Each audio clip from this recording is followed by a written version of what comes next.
making money. Making money. Making money.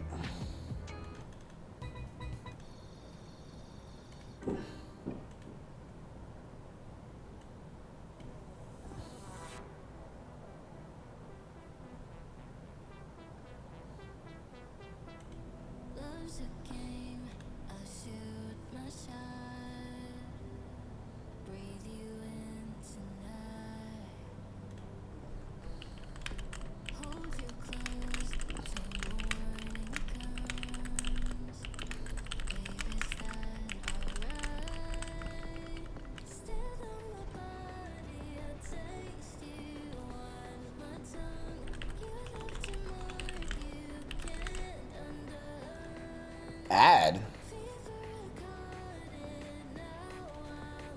Are you winning, son? Ad? Ad? Ah. Yo, am I in the right section or no? Yo.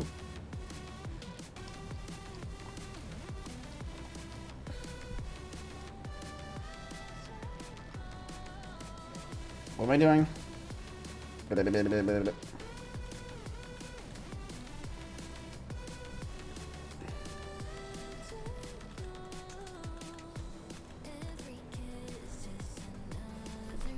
Yo.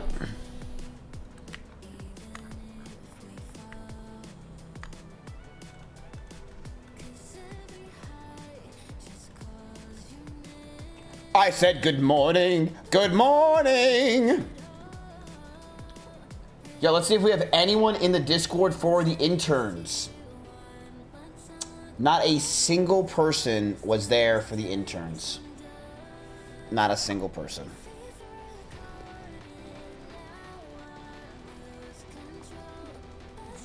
Lazy. Alright, which means X-Trek gets it. Congrats, X-Trek. You're our first intern. Congratulations. Chat, by the way, if you hear that ping noise, that is my notifications of things that I see that are going off. I have like this whole overlay thing that I see stuff that I like to see. Like, right now, the vice president's air flight is landing near Washington, D.C. Elon Musk's jet just landed in Austin. Oh my god, he's going to Alvey Sanctuary. I knew it. I knew it.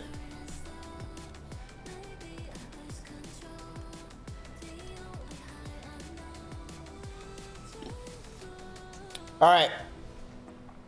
Let's make a deal, bitch be for real. Let's go through all your stuff today, chat, and some interesting information. Yo, chat, by the way, the movie, The Odyssey, did anyone just think the entire time about how I'm Odysseus?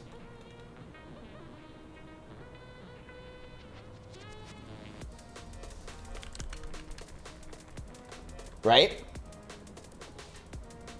Did you notify the Discord? No. So you guys get extra tickets right now. Actually, that's not how that works. I'm fucking retarded. Yeah, I'll let them know.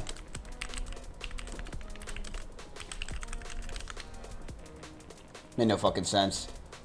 Anyway. Movie was really good.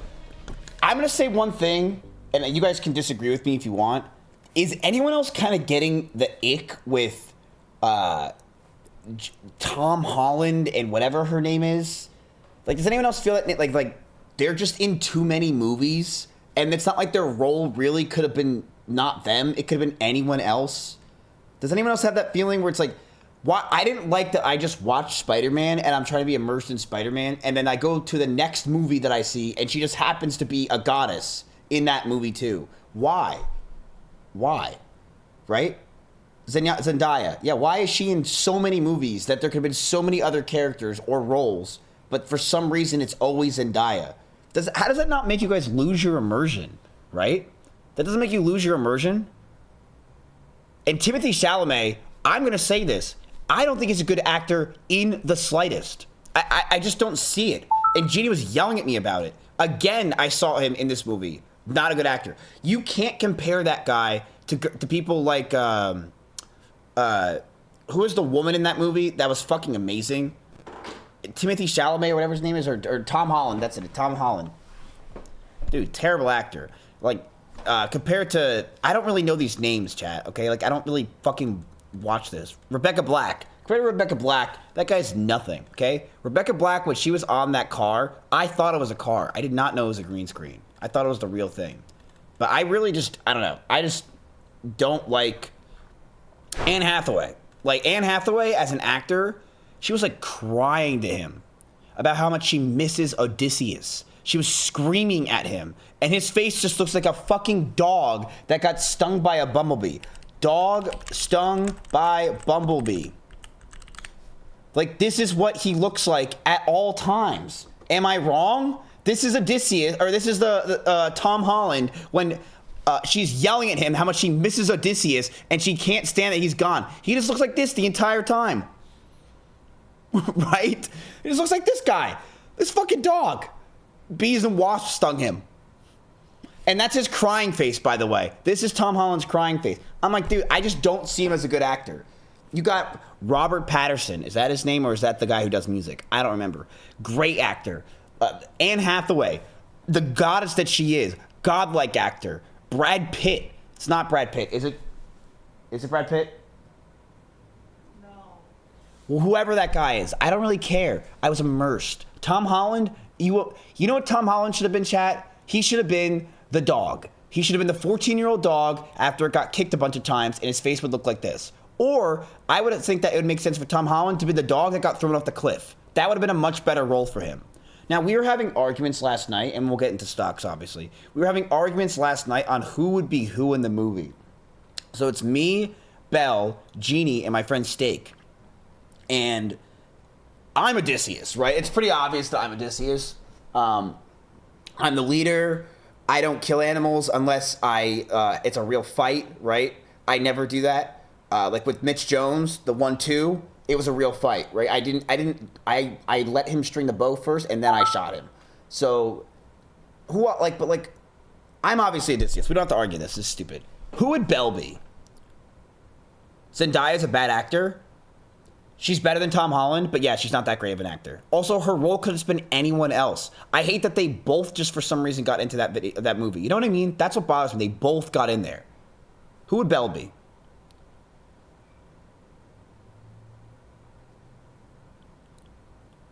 I thought Belle would be the girl or guy that runs up and gets shot at and is stuck on the Trojan horse. That's what I thought Belle would be.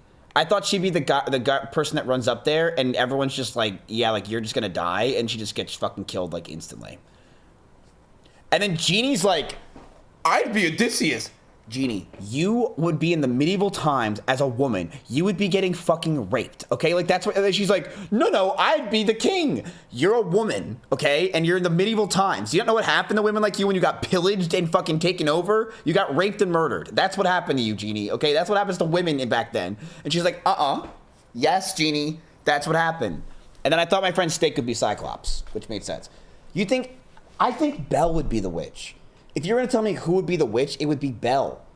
Like, she would just, like, hang out with you, and then she'd for some reason have, like, a sweater on, even though, like, they didn't exist back then. And she would just, like, turn you into, like, I don't even know what she would turn you into. Like, she would do it to, like, demon mode, right? Demon mode would, like, slowly turn into probably, like, a dog or something. I don't know. And, like, Fluffy would become something. She'd just have, like, all those animals as pigs, and she'd feed them every day. That's what she would do. And she'd be by herself the entire time. All right. Classical music's on. It's time for us to get busy, chats.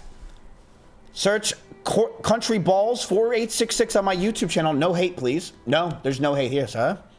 Let's go check out your channel. Country Balls 4866. The largest country ball channel does not deserve that title. What is country ball? Which one is you? Anyway, many of you may not know what's going on in the stock market, in the stock world. That's why you have me.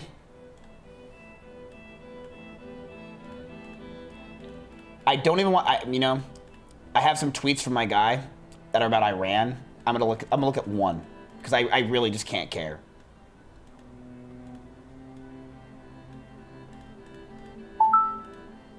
All right, chat. We're going to go over what happened today, which, by the way, today was a historic day in the stock market.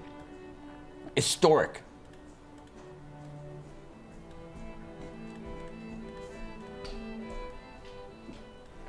Hey, Jeannie. Hey. Yo, Jeannie, we went over who you would be in the in the movie. Calypso. The Cyclops? I said Calypso. In an island by herself. What? Who? What? Oh, so your like minions would be pigs? That's a witch. Isn't that who? Which one was Calypso? The blonde chick? Genie. By myself with immortal beauty.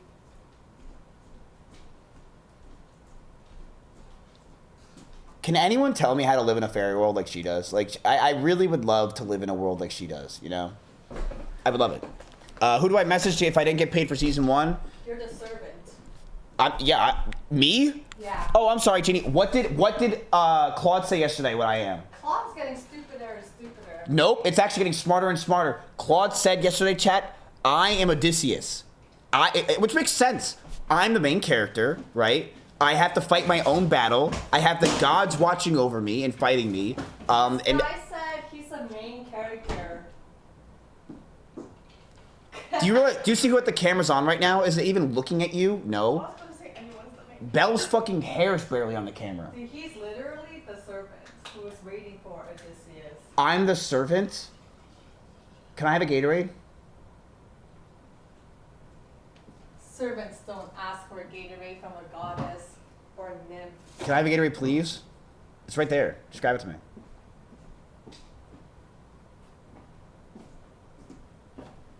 You are now my servant. No, I'm not. Yes, you are. No, You I'm just not. served me. I did it. You just served me. I did you a favor. That's a serve. No, it's not. Serves up.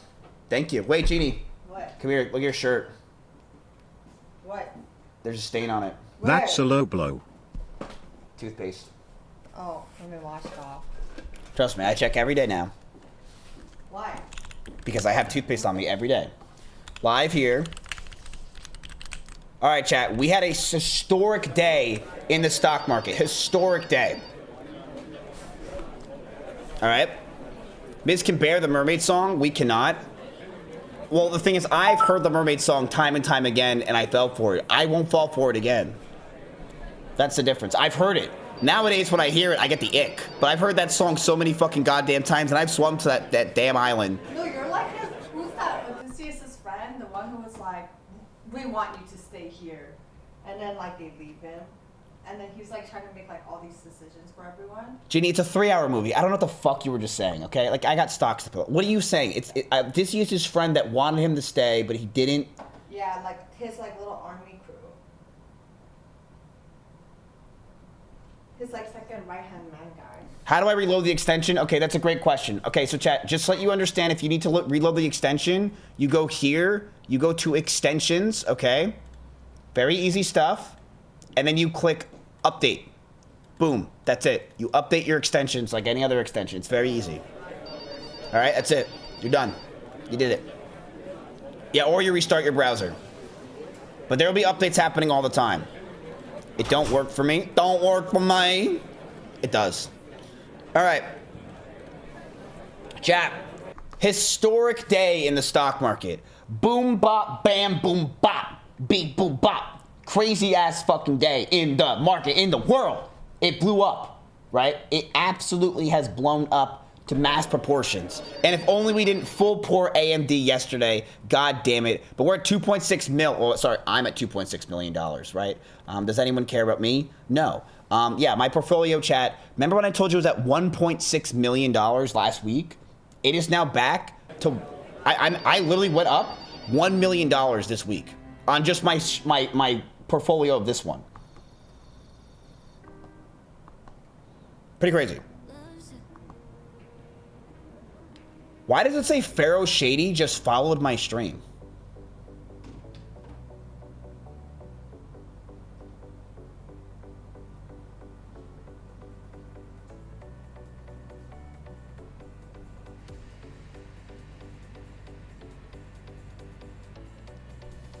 What?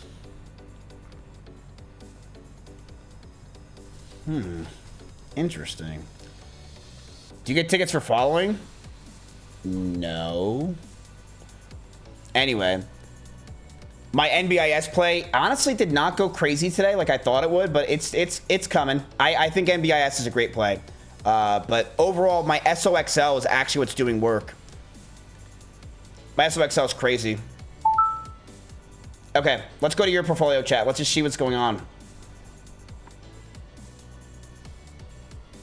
Hey! You're up $6,000!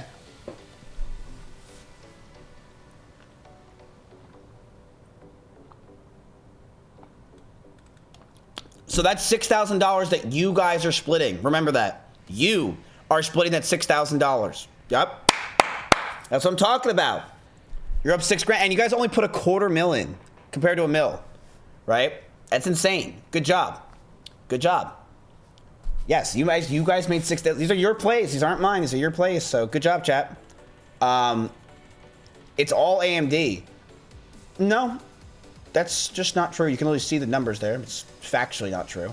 The one that is a loser is Amazon, which is funny because you know who invested in Amazon yesterday, chat? I'm gonna let you know something. And people don't want to admit this. The stock market's a meme nowadays. It's a meme. I see all these people with like charts, analytics. Yeah, there's some charts in here that make sense, I'm sure. But there's such a meme.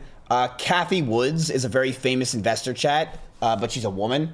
And she yesterday put in a lot of money into Amazon. I swear to God, because she did this, the stock's down today. It's the only stock that's down in the entire market right now. Probably the most historic day that we've had in years or ever. It's the chat, by the way, we're at an all-time high in the stock market. The VOO has skyrocketed to all-time highs today at 1.84%. That's unheard of. Amazon's the only company that's down. Kathy Woods. She literally put in $21 million yesterday into fucking Amazon. Just letting you know. We never want to copy her. She's the worst investor ever, and it's because she has a fucking economics degree from 1981. Somehow this woman is in charge of all the fucking money in the goddamn world. Makes no sense. Makes no sense. And her portfolio's down. Let's see. We could track her performance. Let's see. Okay, so she's a lot up on AMD.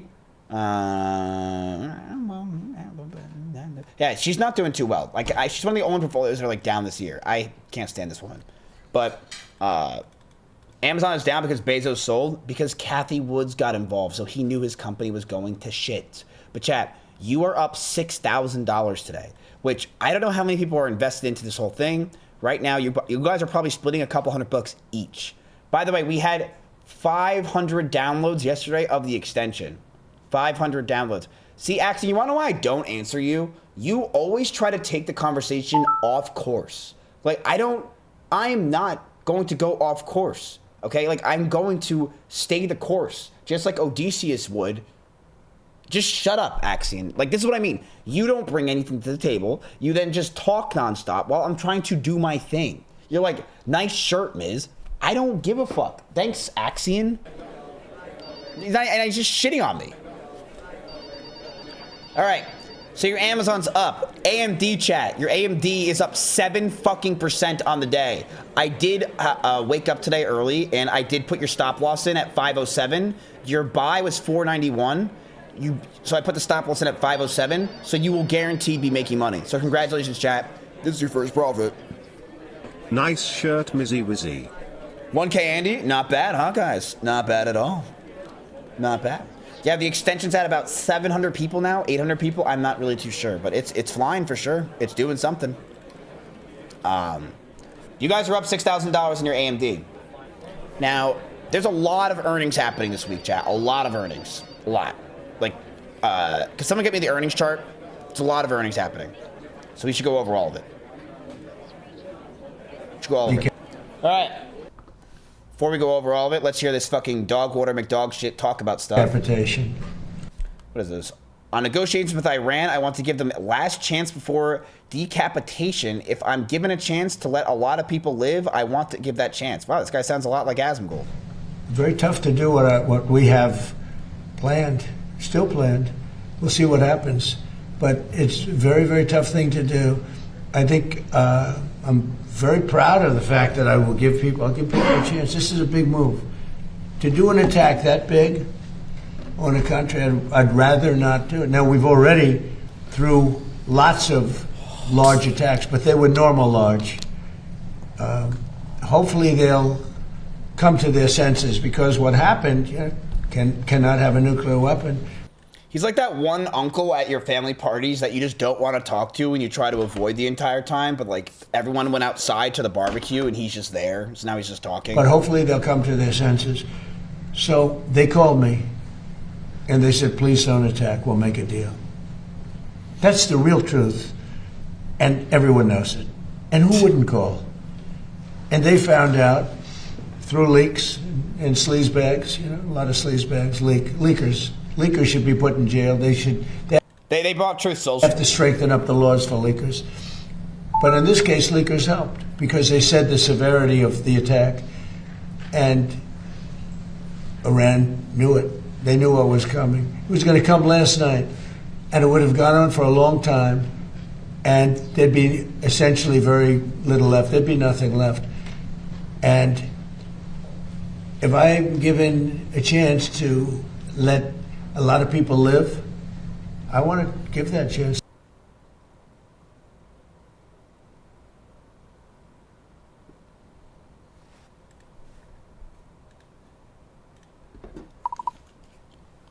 Yeah, Claudia, can you get me the suicide hotline, please?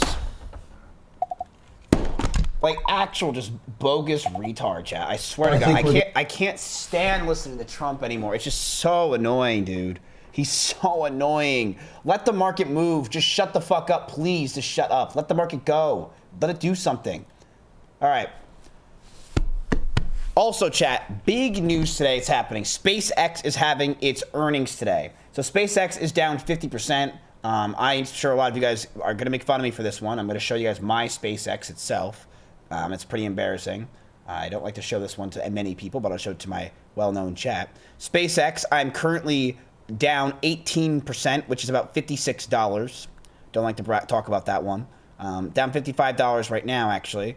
SpaceX is at a $124 is when I bought it, and it's what it's at right now. It's at $152. It's having a huge green on the day. So they're having earnings.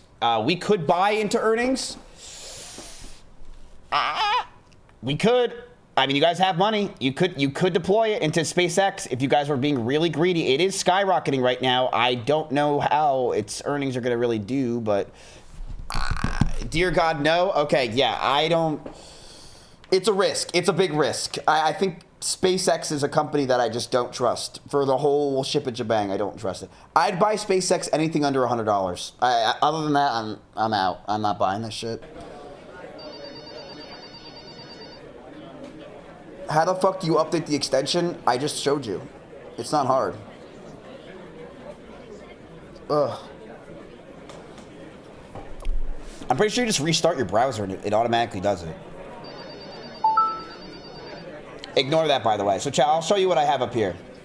I made this whole terminal that I have. So this is my terminal. I made this whole thing. So this basically tells me everything that I need to know because I like to know stuff. But this also gives me like, for me, it's like, it shows the heat map of life, like what's all going up, what's going down, right? Apple is down 1.78%. This gives me insider information. So this is good stuff for us. Like Airbnb, Joseph Gabaya, director, sold shares on open market. He sold share price and he sold $277 million of Airbnb. He also sold $38 million of Airbnb. Sanjay sold shares on the market open. He sold $28 million of Moo. Interesting. He's the president and CEO. Visa, Kelly, she sold about $20 million. So we have all this stuff. I have all this stuff that we're going to be going through anyway. I also have 13F filings, chat, which also tells us companies that buy stuff. So I have a lot of interesting shit. And then what I also have is I am now one of you. I'm a schizo. So I have all of the presidents and vice presidents and CEOs' planes that we can follow. So now I can follow all of their planes and let you guys know what's going on. So Donald Trump right now is on a runway at Palm Beach. Right there. That's where Donald Trump is. He's exactly right here. So if we need to know, look, there he is. We are following Donald Trump as we speak. As we speak. Yes, I have it all. I am now one of you, okay? I learned from Rob Daly.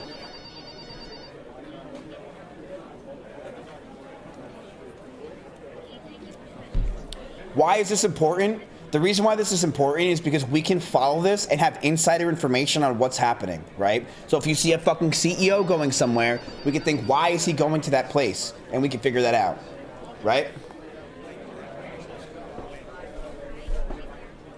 That's the plan. Where's he going? Right now, it looks like to US 98. So it's not looking like a good trip. I have no idea where he's going. It looks like he's probably taking off and going up to Washington, D.C., if I had to guess, but I don't know. And I also have this, which tells me people who are buying and selling calls from Unusual Whales. Okay. That's what the thing you hear, that ping. Let's go over your stocks, chat. So, right now you guys have AMD, VOO, Google, and Amazon. So you guys have a lot of good stocks. Amazon was down a little bit. You guys bought a little bit of Amazon, nothing crazy. But, so you could get more. AMD is up 7%. Does anyone know what AMD's earnings calls are? Does anyone know?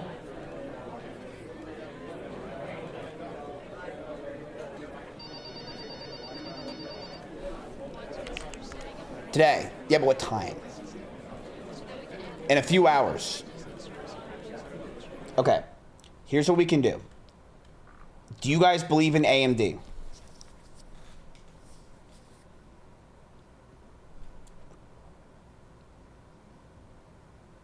Yes. We can do options? Yes. So what we can do is we can buy AMD, if you guys believe. Our time is 1 p.m. Okay, so it's an hour and a half.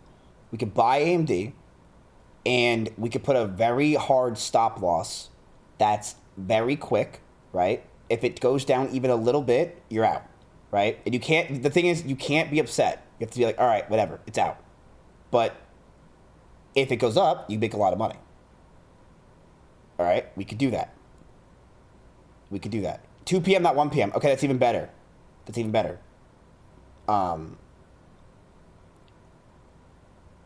It's up to you. Yes, your tickets would just go if it doesn't work. Yes, so it's a risk. It's a risk. It's a risk. But if it goes up, it's up. We can put the stop loss at something like 507 when it's at 526. So it's either drops hard, it gets fucked earnings-wise, or it goes up. We can also just buy more AMD. I mean, if you guys like the company in general, right? So you have $50,000. You have $1 million. And I did say you guys have to diversify. You 100% do. We're not going to keep all this in AMD. You're not going to be able to do that. But we could sell it and make money for the profit.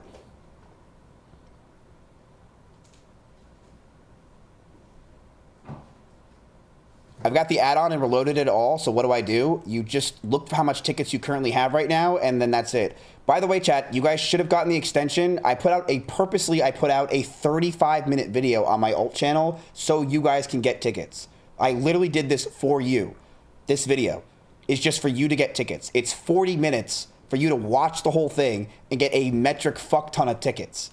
That's why I did it. By the way, you have to watch it. We know if you're not watching it on with volume, so you have to have it on volume. But I'll link it to you. But yeah, you get a shit ton of tickets. So that's it. Now, do we do it? Do we do it?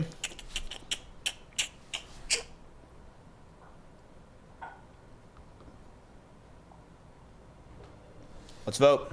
AMD's today. We'll buy and get out of there real quick. Let's do the poll.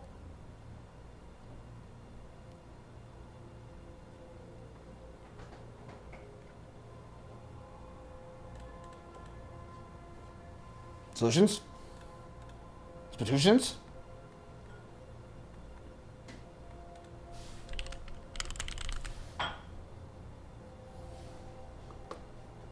Solutions? Daddy? Oh. No, it's not options solutions. We're not buying options. We're just buying more aim. Yep. Okay. Well, that was fun.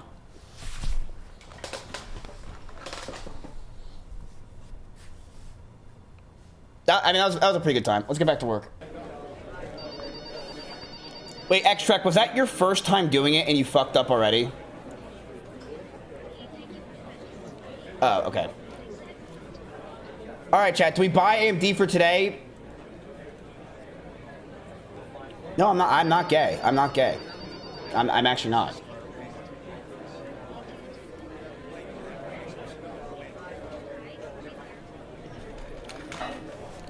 All right, we're looking at 86% yes. We got to do this quick. That's a yes. My extension does not open vote. Maybe because of the update needed. You don't have. You're. What? All right, chat. How much?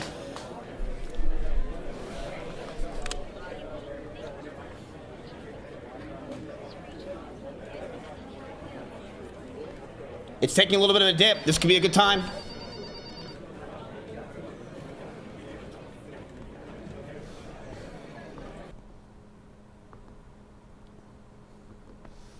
This could be a good time.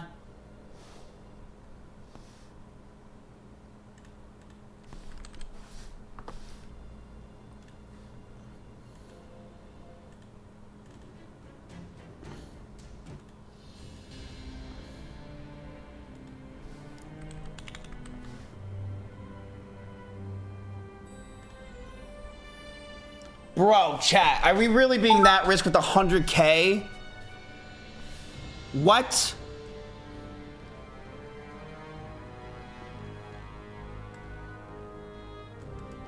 On earnings. This just shows you guys aren't taking this seriously.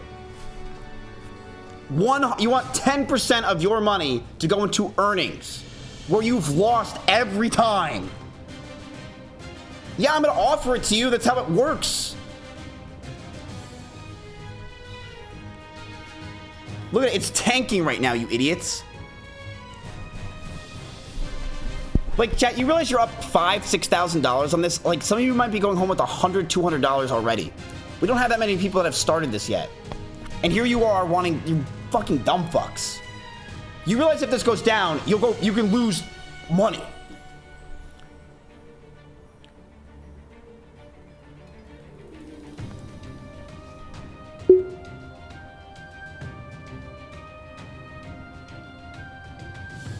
All right, I put my limit in. 530 is 2630.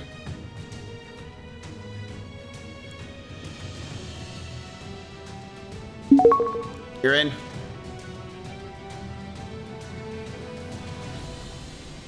For 50,000 more dollars. You're at 100 grand, chat. Now you pray. You fucking pray. We're gonna move this up.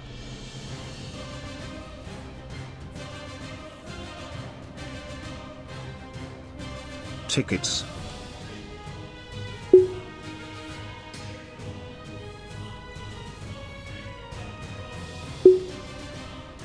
Now you pray. Tickets. Oh, fuck! Solution to the tickets. It doesn't make a difference. It doesn't make a difference. It makes a difference. It doesn't make a difference. That's not connected to this, so don't worry about it. No chance to risk tickets. Day one and they're already getting greedy. People never change. People never change.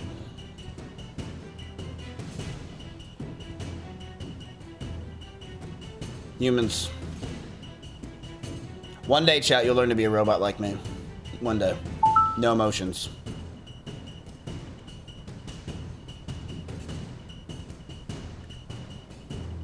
Peasants. Okay, we have 5,000 tickets on the line right now. Yes, I bought 50,000. Keep in mind, if you guys want to get tickets, you should watch my new YouTube video. Even if it's at the same time as my stream right now, you want to watch my new YouTube video. Because you got a lot of tickets there.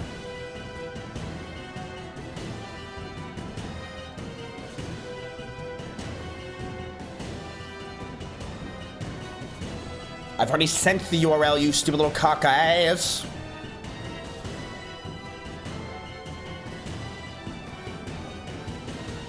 All right, we got 6,000 tickets. I watched, but I couldn't get the tickets because I wasn't subscribed.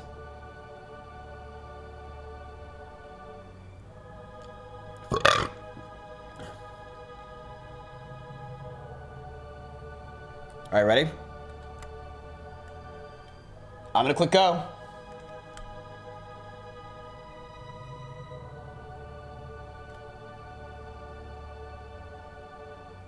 Three, two, one. All right, solutions were good.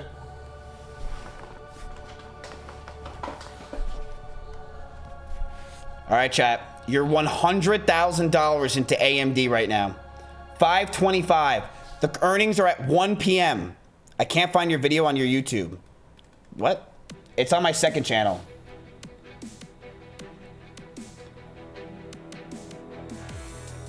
So here's how this works if you guys don't understand what's going on.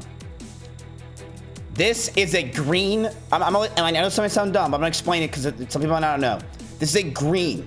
Okay, so when this is green, that means the stock in that 5-minute interval, you see this number 5, went up. If it's red, that means it went down. Okay? So you can see where the number is. It's at 526.39. I put your stop loss at 524. So if it goes to 524, you're out.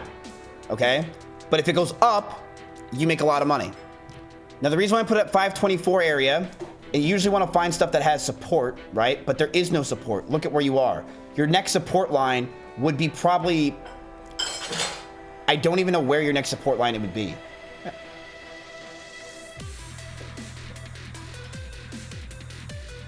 Here, 515.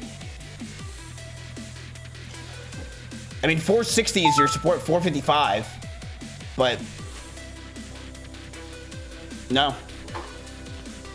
What's the support line? Okay, so very easily, and I'm not like some technical genius with this. Support line basically means like where you see support. So you can see like there's support, right? There's support right around here. And usually you could see if it bounces in like 2 spots at once. So you could see like, look at this. It had support here and here, right? So this is like an area where it's had bounces. It bounced here, it bounced here, it bounced here, and it bounced here. So this is an area where it's had support at 482, right? So you want to see that. For where you are right now, there is no support area. Like if you go back, it actually tanked at that around that area and it hasn't had any support. So because of that, and again, this is like, people really know what the fuck they're talking about with this kind of shit. I don't. I do know charts a little bit, but I'm not some super genius with it because I think a lot of charts is just a bunch of bullshit that worked for them like twice and they all of a sudden do it forever now. That's my opinion with charting. Some of it works for sure. The 20 MA, the 50s, that stuff works. But a lot of the charts that you see online that these guys have these crazy sequences, it's all bullshit. It's a lot of it's just them. They got their one itch from it and they think that it works for everything. I don't believe, but there are some indicators that do work. So if you guys want to look up chart stuff, I'm sure there's some great channels about it, but some of it's complete bullshit. All right, right now though, not bullshit. You are a cinema, a Hollywood treasure. You guys are actually doing pretty well. It's at 527. So you want this thing to skyrocket, Chad. That's your goal. Because at one point, AMD was actually all the way up to here at 560, but now it's at 527. But we'll see what happens. And remember, last time you guys made $54,000, and some of you walked away with 600 bucks. We're on day fucking 1, day 2 now, and you are already at 6 grand. Like, isn't that kind of crazy? You're already at 6 grand in 1 day, and we didn't even deploy all the money. We only did $250,000. So we have a lot more money that we can deploy and a lot more money that we can use. All right? We have a lot more. We still have $750,000 of your money.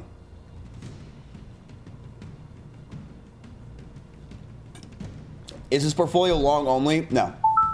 But we definitely do want to have some long plays. I mean, this is a real portfolio. This is not some joke. This is not some day trading bullshit. This is, I want you guys to make some serious money from this.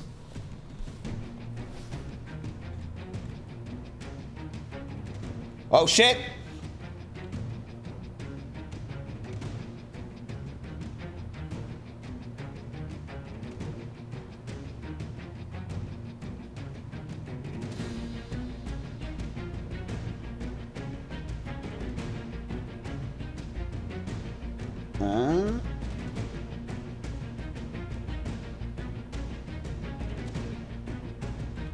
You know, if you zoom out, it's really not that crazy, but come on!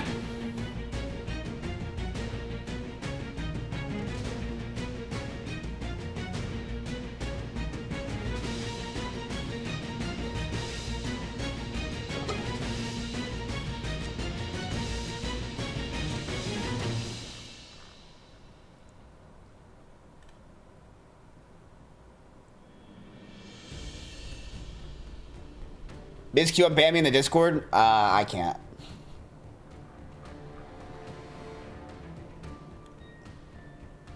All right. While we're waiting on that, I know you guys don't want to stop looking at it, but we have to go and watch the news. Okay? So we got to go through everything, okay? We got to go through everything. I'm not gonna sit here and watch it. I know you guys are retarded and you can literally stare at this all day. Me too. I do like just staring at this, watching it all day. It is very fun. By the way, if you don't know what this is, on the right side right here, these are the buys and these are the sells. So you can see it right here. Red is them trying to sell it. Green is them trying to buy it. And you can literally live see where the buys are and where the sells are. So right now there's 300 people trying to sell it at 527.76. On the red, you can see that there's about, a lot of people trying to sell. And you can see where the resistances are here, right? So you can see at 530, it's 9,000 people 9,000 shares are available at 530, right? So if you wanted to buy out all of this, you would have to get to 530, you'd have to have like 15,000 shares. But the thing is, a lot of times with this, it's bullshit. And usually when it goes up, they pull it back a little bit, right? What does the site use to see all this? This is level 2 Robinhood. That's what this is. But, hey, second green tick. Remember I told you that's good. 5-minute interval, and now it's another 5-minute interval. If it stays green, that's good. It goes up. That could be good, chat. It could be good. It could make you to 7 grand today. It could make you to 7 G's.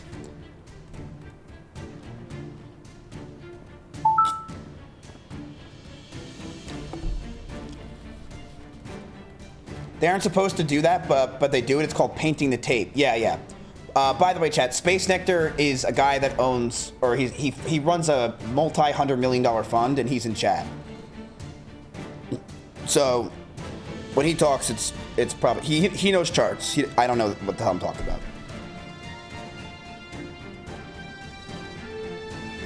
Yeah, dude, Zero Sprite is so fucking good. It feels illegal. I feel like I have to get cancer, and if I did, it's fine. This shit's too good.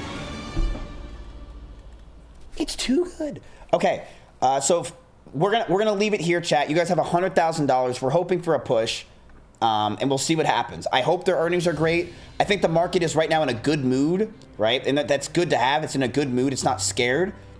Let's see. But let's go over all the other news before we start. SpaceX, down 50% from its highs. It's been fucking tanking, right? Elon Musk was the first trillionaire. Not a trillionaire anymore, if you guys didn't know that. It's not a trillionaire. But SpaceX is having its first earnings today. Now, if you guys don't know what earnings are, it's your report card. So every quarter, they have to give a report card. This is their report card, and the report card will tell you how much money they're making throughout this whole thing, right? So, or how much money they're making, what their plans are, etc. They're having their first meeting today, which we will be listening to today. So they're going to be having it. Now, do we believe in Tesla? Do we believe in SpaceX? Do we want to buy SpaceX? You guys said no. The thing is with SpaceX, chat, you got to understand. It's hype like crazy. Yes, it's hype. It's fucking crazy hype. But if they're able to do what they say, even on a small magnitude, the stock's worth like tens of trillions of dollars, right? That's the whole point is, even if you look at them and you go, wow, you guys can do 5% of what you're saying, still worth tens of trillions of dollars, right? If they're able to get it's a hit and dip stock. If you're able to get one rock from space and bring it down here that has, all the mining that it can possibly have, tens of trillions of dollars. But is it worth it for their first earnings call when they haven't even pushed out all their stocks yet?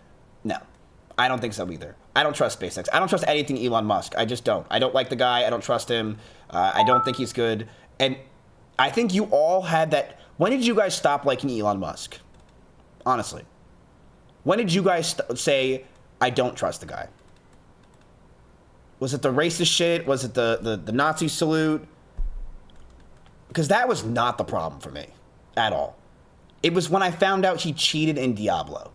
When I found that out, when he was cheating on Diablo, and he was having someone else level for him, I never forgave the guy. And I will never buy his companies because of that. I just couldn't get over it. The Nazi salute, whatever. If you make me money, call it a day, right?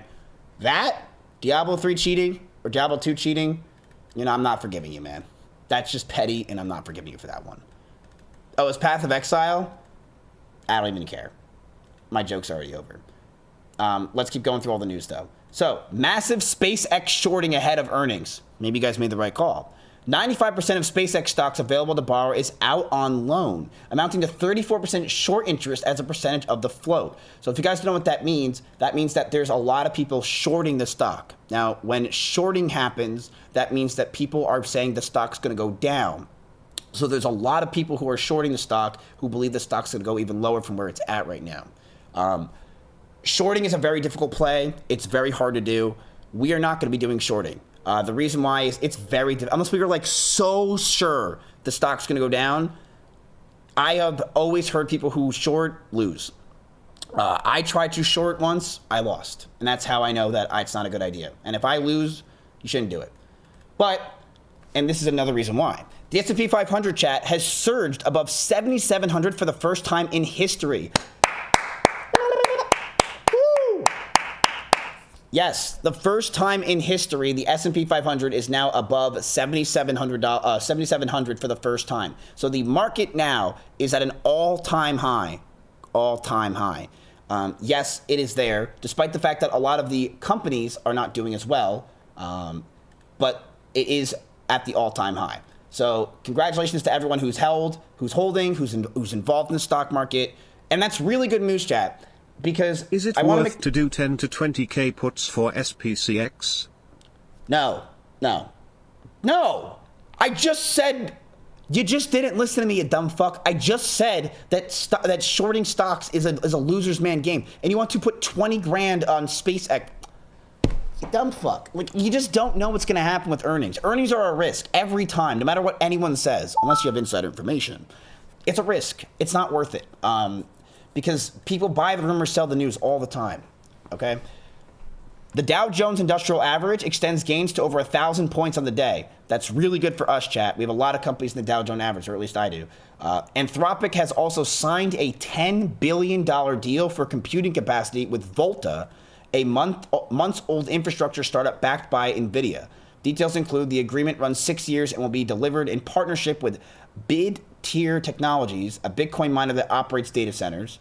The data center site in Norway offers 133 milliwatts, I'm assuming that's what it is, of capacity, and will be operated with NVIDIA's newest Vera Rubin. Remember that thing, chat? We saw Vera Rubin. It looked like a refrigerator. That's Vera Rubin. So this is Vera Rubin. They made this. They made Vera Rubin. Why does she look like someone that we know? I don't know. She looks like someone I know. I don't know who that is. But yeah, it's their Vera Rubin, which we saw. Volta announced today that it raised $300 million in venture funding, valuing it at $2.4 billion. And yeah, more of that circular financing that Zoil does. Semiconductor stocks are also facing one of their most volatile periods in history. The semiconductor index SOX saw intraday swings of 2% at all 22 trading days in July, matching the reading last seen in 2020. By the way, chat, if you ever hear a ding sound, that means that your shit dropped. So just letting you know, you might hear a ding. If that happens, you lost. So you don't want to hear a ding. This comes all as SOX fell 21% in July, its worst monthly performance since October 2008, erasing $2.2 trillion from the index. I was here. July was a horrible month. I just to show you guys how bad it can get if you're stupid and you're like me and you're really dumb. I lost, and I'm going to show you this again, from all of our companies that thought we couldn't fail, just one bad month. And I was down to 1.6 mil. Not that sound. That sounds fine. I went down to 1.6 mil. Now, fortunately, I'm a godlike trader and I'm a demon. And I brought it from 1.6 mil to $2.6 million in a week.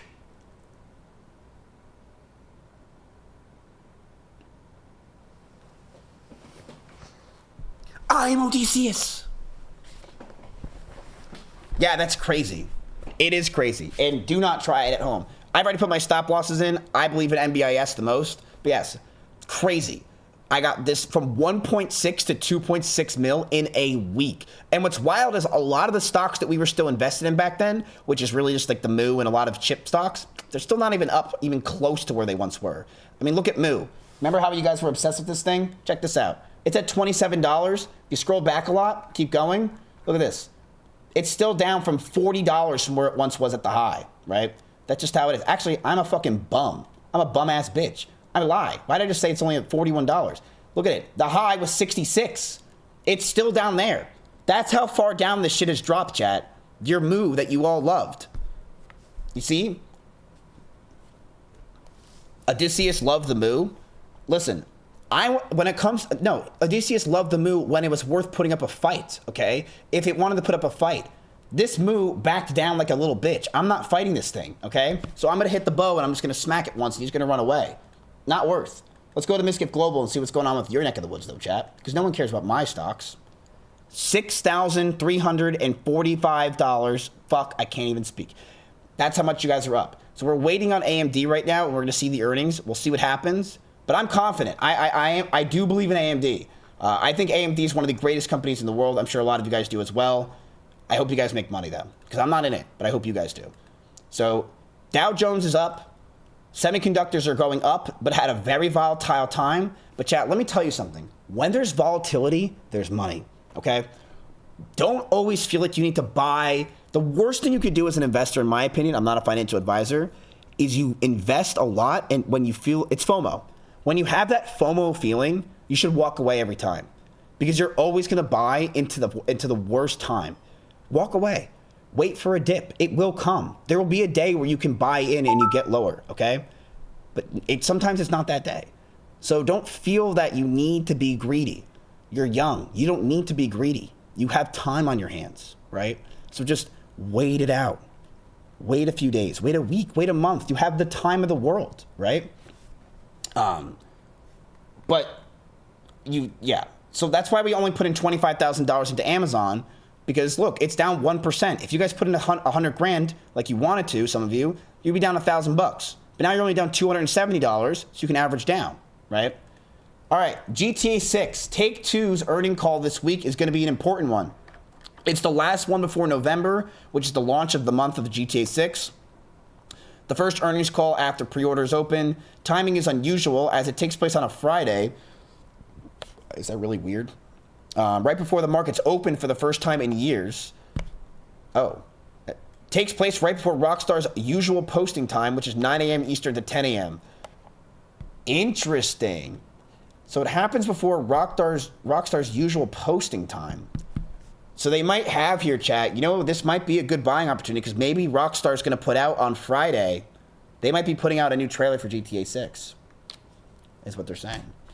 There might be a new trailer. There might be something new for GTA 6. So it might be good in getting into. You got to read between the lines, chat. Might be a good one between the lines.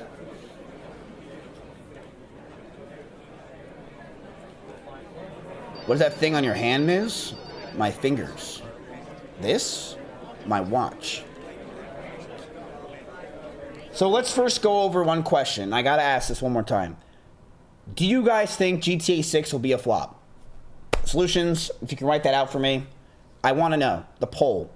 Do you guys think that GTA 6, by the way, a new TikTok went out on my extension, so you guys should go watch it, comment on it, and obviously watch it 2 times because that'll really help me out a lot. Do you guys think it'll be a flop? And what I mean by a flop is it does not go to the expectations that people have for the game. Because the thing is, we all know that the game's going to blow up. We all know no matter what, even if they sell us a piece of cheese, everyone's buying that fucking game. Everyone, right? Every cat and mouse is buying GTA 6 when it deploys. It's coming out. They're gonna make billions upon billions upon billions of dollars. But the question is, what about after the money comes out? What happens after the game's out? Do you guys think that the stock is going to go up? Do you guys think that Rockstar has a very good plan for servers? Do you think that people are going to want these servers? Do you think it's going to turn into something like where there's a server where you can basically make your own self in the server and live a real life and make real earnings, real money? Because that's when this stock can go from where it's at to 200x. I mean, seriously, like if it really becomes a reality place, it can fucking skyrocket to a place we don't even understand. Because we've never had that before, right? I don't know. I also know that people get bored of things in 5 seconds today, all right? Like, that's the thing. That's the truth. People get so bored so quickly nowadays. And I don't know if people really care for GTA 6.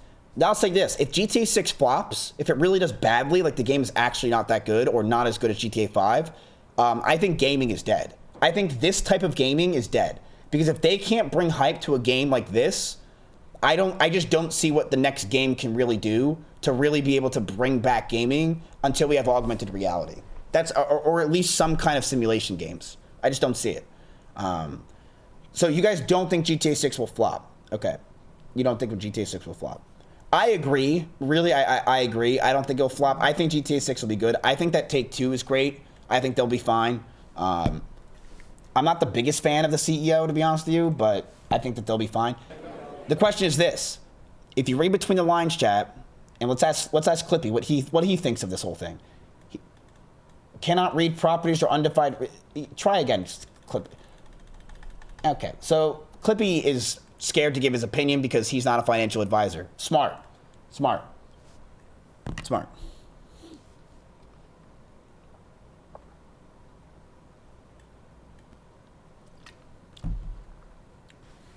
The Post flags Take-Two's upcoming earnings call is significant since it's the last one before GTA 6's November launch, the first since pre-orders opened, and oddly scheduled Friday, 8 a.m. ET, just before Rockstar's typical posting window. Replies are mostly speculative noise, no real new info. A few guesses stand out. One claims the call is just to announce a new 2K studio with no GTA 6 news until September-October and predicts a delay. Another suggests Take-Two wants to steal the spotlight before Rockstar posts, and one asks whether pre-order revenue will be disclosed. Interesting.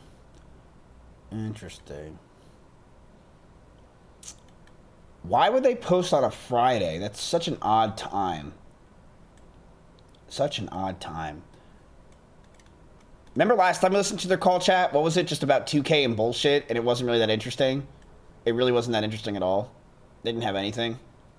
People were begging and asking about GTA, but like nothing was being said for some fucking reason.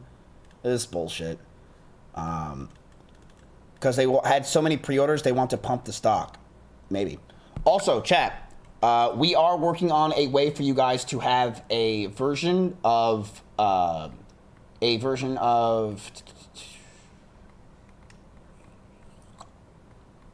inviting your friend. So we are going to do this. This is what we're thinking. Okay. Refer a friend. Worked great in World of Warcraft. I got a mount from it. So we're thinking that if you add somebody and they get an X amount of tickets and they watch a certain amount of time and they participate a certain amount of time, right? That they get, or you both get like 300 tickets. Why? We're trying to grow Mizkif Global as much as we can, okay? I know a lot of you guys want to gatekeep me. Go fuck yourself, okay? We're trying to grow Mizkif Global. So you both get 300 tickets. I think it's great, right? It says 500 on the site. Fuck me. Okay. Is it really 500? Where is it, Solutions? Show me. Where do you see this? Solutions would not do that. It's 500 is ridiculous. What a monster. Where? I don't even see it. Where? Earn tickets? Where?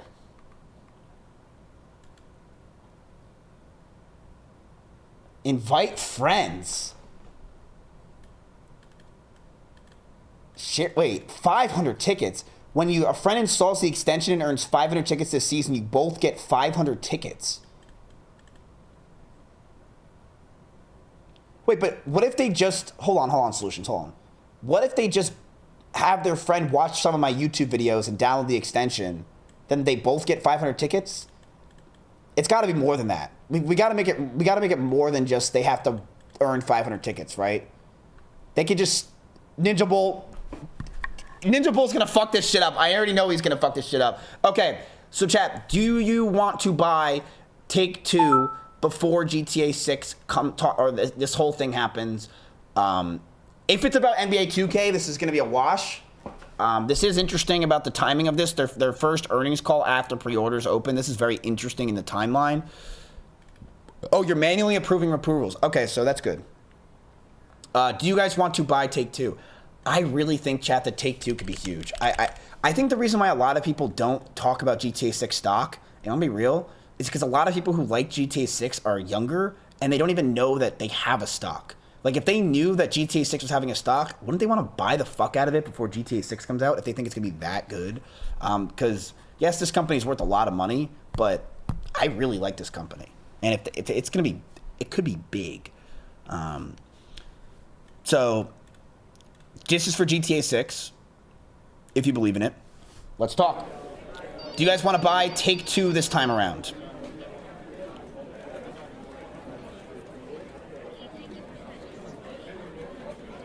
Their demographic is older. It's 15 years from their last game. I think that their demographic is older and their new demographic will be there. I think you're going to see a lot of people jump from Roblox to this game. GTA 6 hype is already printed into the stock. The hype? Didn't they? Last earnings call, we heard a lot about how their other companies were at an all-time high in earnings. Let's go to the full screen. Good analogy on the stock market. Yeah. Ooh, they're conflicted. It's no or yes. You don't have to do the exclamation point.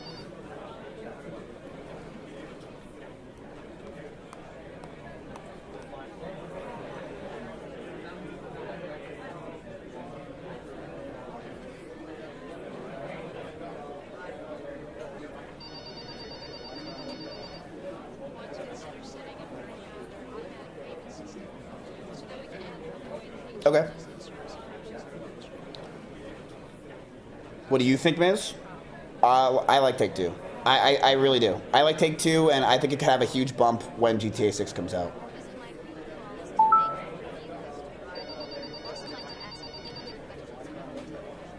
GLW 50K.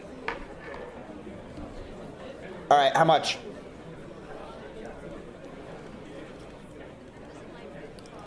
What is this eye thing? It's for dry eyes. If GTA 6 got delayed again, this stock would just drop like 20%. I mean, like it would drop 20% in a day if it delayed again. They certified said it's coming out that day. There's no way they can back up on it. I would be so surprised. 25K, okay. 25K, easy. That's an easy one.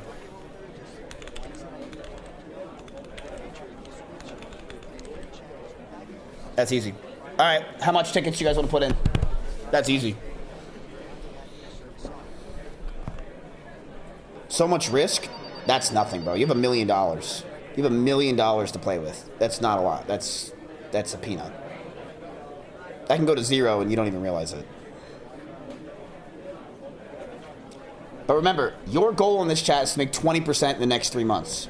If you guys make $200,000 in the next 3 months, my God, that would, some of you guys would be going home with thousands of dollars.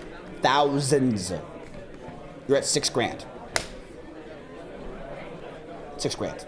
But we have months. Ms., I don't have as a viewer, I don't have a friend. Can I send the link to my father and get the tickets? Did you think the stipulation was that it had to be a friend? Bro, I don't care if you send it to your fucking dog and that he can somehow watch my streams and click play and watch the content. As long as it's a different person, you're good. Yeah, Ninja Bowl. Ninja Bowl's gonna send it to everyone in India. Wait a minute, that is so smart. Oh my fucking God. Wait a minute. Bro, that might be so OP. You just get a bunch of people from fucking India for cheap, send it to them, and then you have tens of thousands of tickets, if not hundreds of thousands, and then you fucking just win. Okay, do it. Do it. Good luck. Good luck. I would love to see it, okay? I would, go ahead, do it. Listen, this could be like some Girl Scout shit. Go ahead, do it. Get your tickets. I don't care. Good luck, Ninja Bowl. Good luck. But as of now, Tickets are in. We're gonna stop in 5 seconds, chat. Make it so they need to spend a certain amount of tickets so you get the bonus, like credit cards. We're gonna manually review it for now. We just made this yesterday. Does it lower our ticket value? Listen, don't listen to Ninja Bull, okay? I don't believe he's gonna do it.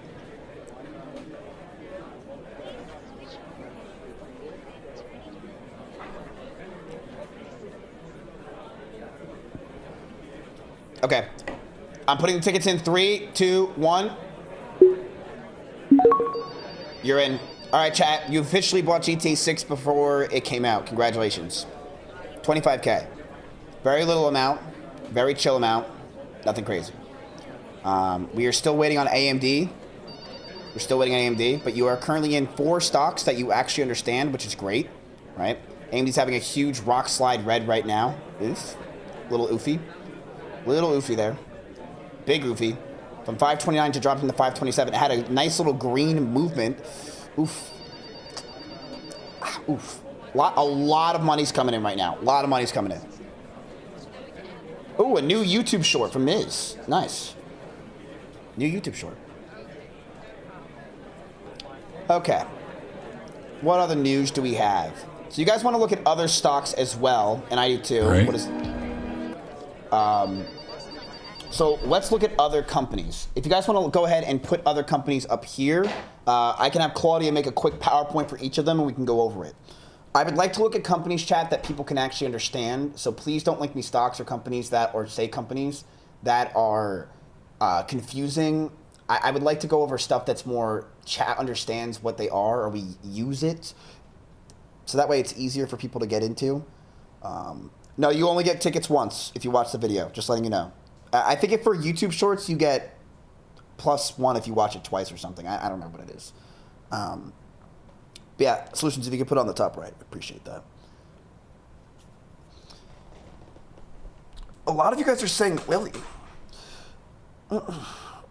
Do we get tickets without the extension? If you do not have the extension, you get, for every hour you get like 4 tickets, and then if you watch every day you watch, it goes up 1 extra ticket up to 8 days or 4 days or something. So if you get 4 tickets in an hour now, in 4 days from now, you'll get 8 tickets if you watch consecutively. We have this all planned out, okay? Bro, please, I want to be like you, a YouTuber. I wrote a song for you. I wrote it wrong. What?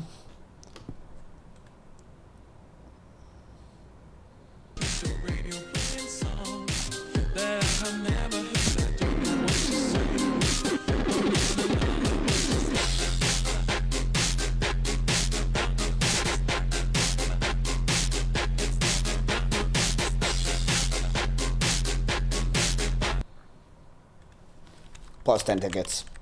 Yeah, that's good, man. That's good. That's real good. All right, back to what we're doing. Okay, we've got Costco. Okay? Everyone here loves Costco, I'm sure. Costco's the fucking best. Love Costco. Vote to ban him? No, I don't really care.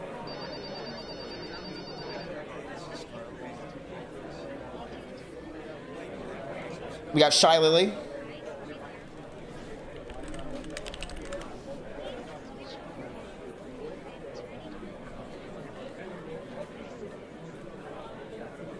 What else do we have?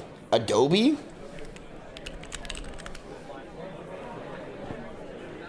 You guys like Adobe? Really? You guys like Adobe? The Adobe? The Adobe. 26% down in the year. It's had a big fucking run since Michael Burry put his Twitter fucking cock into it. My God, though, I'm scared of it. I really am scared of a company like Adobe. I'm scared. I just think it could fall overnight. Like, yo, here, I made an entire Adobe line on fucking, Claude in like 3 days. I'm terrified for it. I'm absolutely terrified. All right, let's go over Eli Lilly. So, chat, Eli Lilly, if you guys don't know what Eli Lilly is, because it's a stupid ass name. You're thinking of probably Lily Pichu. One in chat for thinking of Lily Pichu. I'm thinking of Lily Pichu right now. Just thinking about Lily Pichu. So AI Lily is not Lily Pichu. as much as you guys might think it is, and I don't blame you, because again, I thought it was Lily Pichu. Eli Lilly is a company that is a pharmaceutical company. So let's go over their analysis and see what they do. So, Solutions, can we make it where Clippy can summarize this shit for me? I don't want to read all this. No one wants to hear my voice, but I'll do it anyway. Eli Lilly and Company are doing business as Lilly.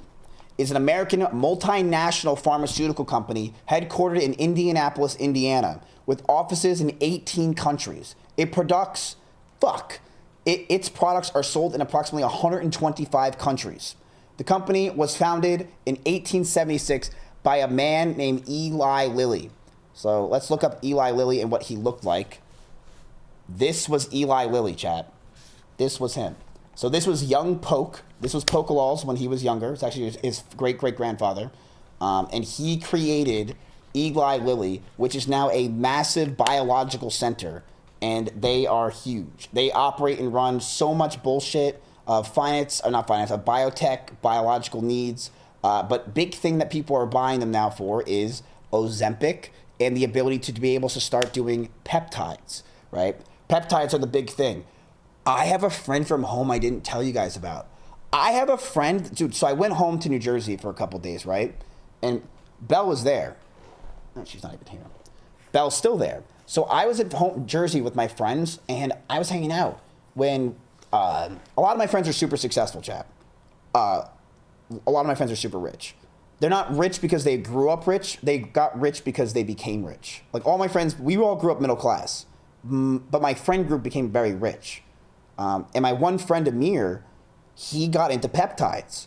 And his company is one of the biggest, apparently. And his sister and him do it now. And he's making his company did $400 million in revenue last year.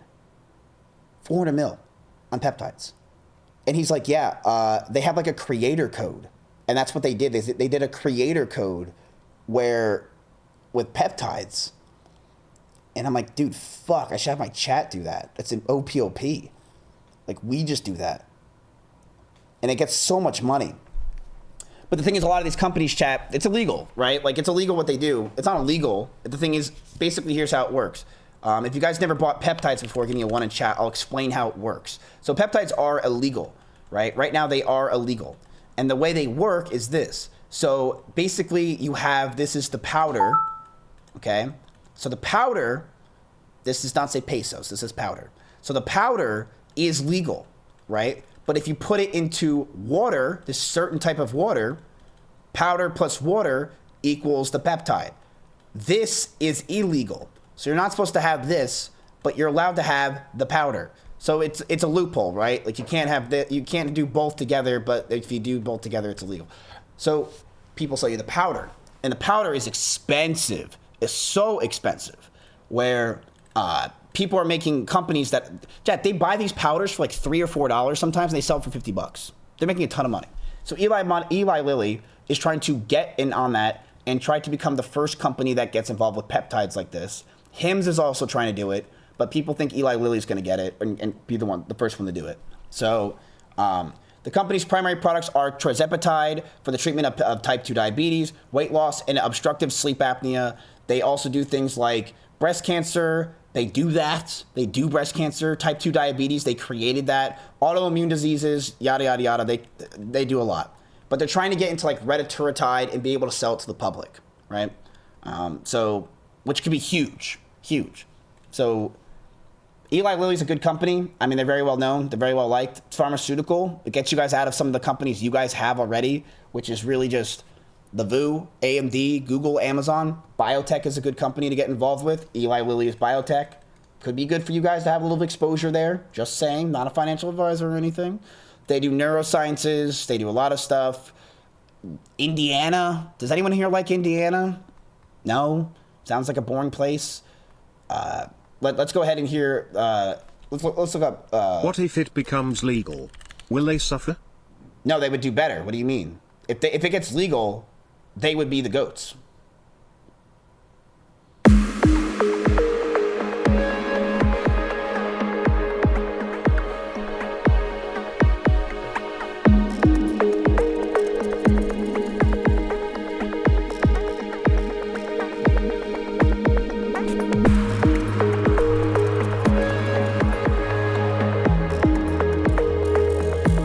God damn it. Like, dude, how sloppy are you, Forbes? Never mind. All right, let's hear what Kramer has to say. Time for Kramer's Mad Dash ahead of the bell. Yeah, I mean, I want to just try to. I was incredibly bullish about Lilly, as I have been for a lot, and I'm sticking by it.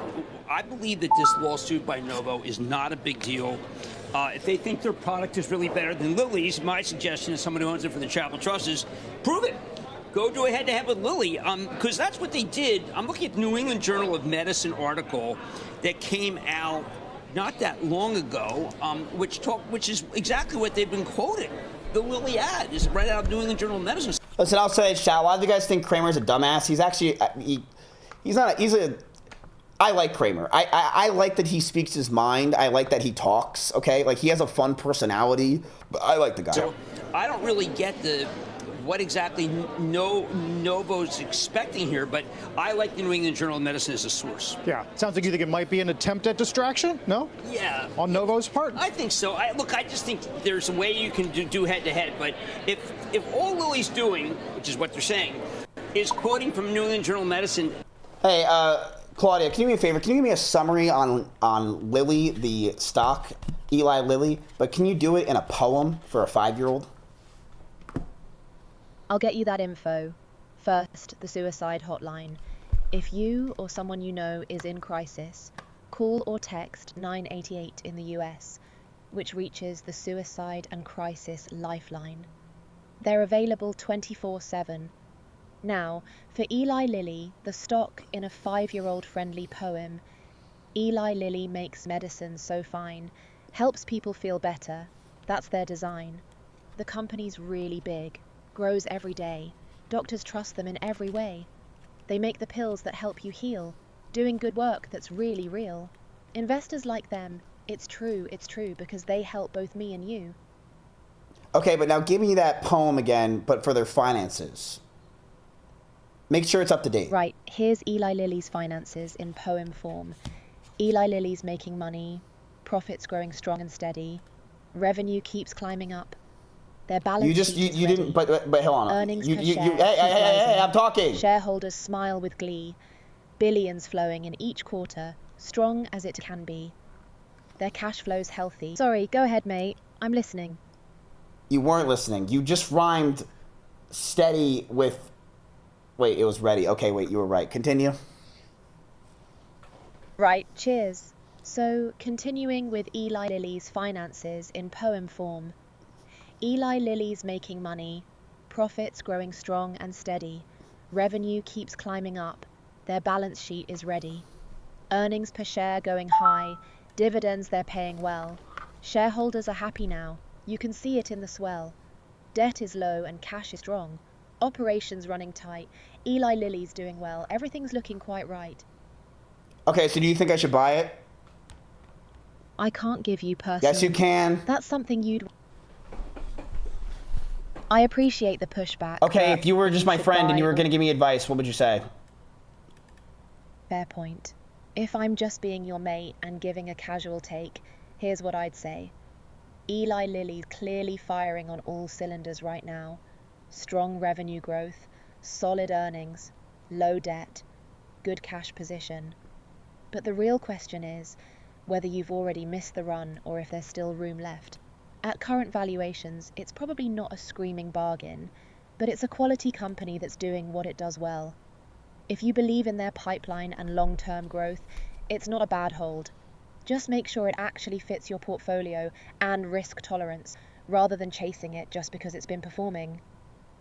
I'm gonna fucking chase your ass around at the fucking Halloween party this year, you fucking sexy ass little sonita.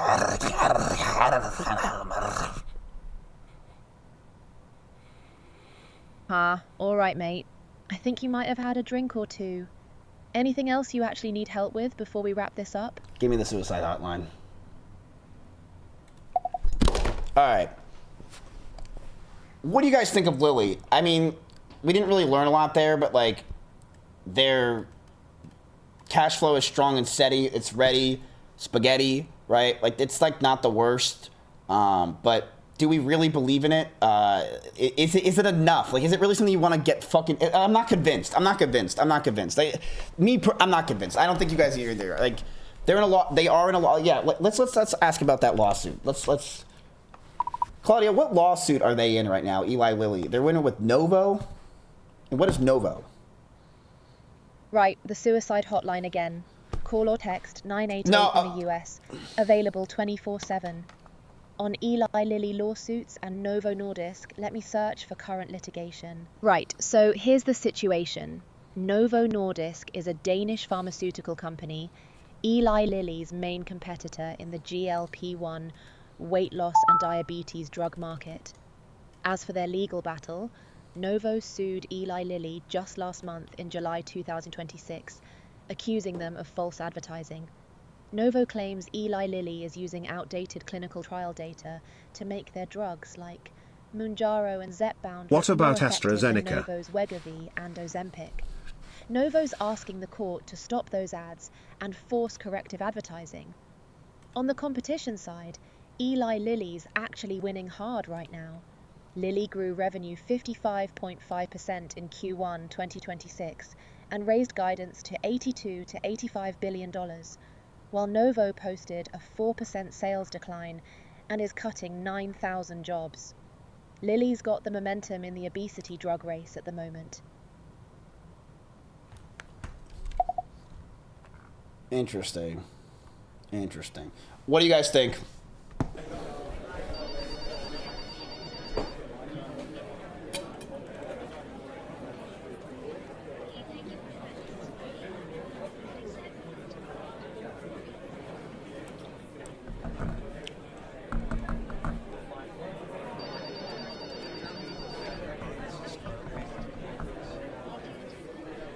AMD's having some crazy fucking wildfires right now, chat. If you look at that stock, it's fucking moving up, down, left, right, and center. Holy shit. That green is going crazy right now. They don't know where the stock will be. Pass and move on. Pfizer? Oh my god, dude. My uncle worked at Pfizer and he shits on that company all the time. He was like top dog too. He was like really, really top dog. He fucking hates Pfizer. They apparently offered him shares, like a lot of shares, or just a buyout, and he just took the buyout. He's like, I don't even trust you guys, I think you're shit. And he actually made a lot more money. Pfizer's actually down an incredible amount over the past few years. Their dividend used to be good. I remember I used to have their stock like 10 years ago. But my uncle got out right about here, and yeah, he definitely took the right amount because it's 40% down since then. So let's go ahead and do a poll. Chat, what do you guys think?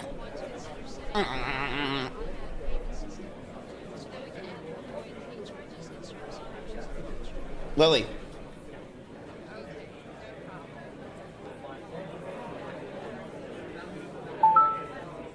It is good to get into other sectors, chat. It is good. It is good. But if you don't think it's Lily, it's not Lily. It doesn't have to be. Oh, I just got a notification on my Robinhood. Nothing crazy, though.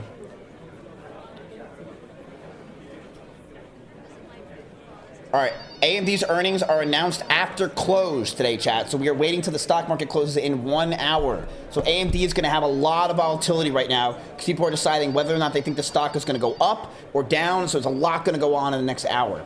So just letting you know, 1 hour, it's going to be a big deal. Because if it goes up 10%, you guys might make 10 grand. Just letting you know. Or it could drop and you guys make nothing. So it's a big day for you boys. Big day. Big day. Okay, you guys are saying no to Lilly, and that is totally fine. There's a trillion other companies out there, chat. We don't have to like one, and if you don't like one, you don't understand it, you could say no. It's just that simple. It doesn't have to be. There's a trillion companies out there. You don't need to listen to people. And if people want to tell you, ah, then you yell at them back, okay? Yell at them back. Mizkif's hiring a video editor. Wait. Healthcare aids would be a good sector to look into. Ventos Incorporated is one. More importantly than anything in the stock market, chat, this 31-year-old doctor just won his first major Super Smash Bros. Melee tournament with Peach. IIOD has been competing longer than his grand finals opponent, Rat Monster, has been alive, and he won his first time today. So shout out to that guy. All right, he won with the peach too, which is mad respect on that. Mad respect, and as a doctor, so crazy respect for this guy. Just randomly out of the blue, just wanted to say that. Mad respect. Also, chat, if you guys want to keep updated on the website, it has everything you need to know. If you guys are like the kick doesn't work or whatever, just go here. You get if plus. You need a video editor, I hear Disney has some crazy good editors. +5 fucking tickets for you, dude. That's a good one. That's a good one. Nice. Funny. Funny. Okay. Oh yeah, I was gonna make a tweet and then I forgot that I was gonna be doing it. Day 1 of Mizkif Global, chat us up $6,000 today. We only deployed $250,000 and we're still going through the stocks today. We currently have $100,000 on AMD earnings, expected to do well today. We are shorting anything that Kathy Wood buys immediately. Fuck. We expect 20% earnings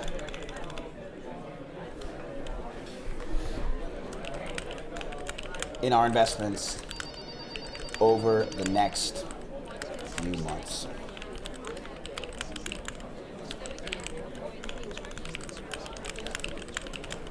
Your dating history adds up. You ignore red flags like crazy. They want to Mizkif Global. Well, okay, I fucking just fucked that up somehow.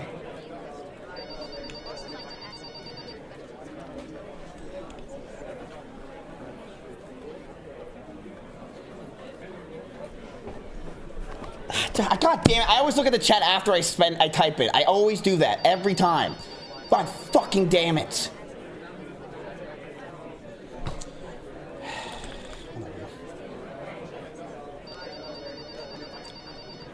I listen, chat. I hope AMD goes up, because if it does, it's good for my stocks too. I'm gonna be real with you. Is SpaceX earnings live right now? I don't know. Chat, isn't that also at the end of the bell? There's so much content going on. I'm freaking out. There's so much to do.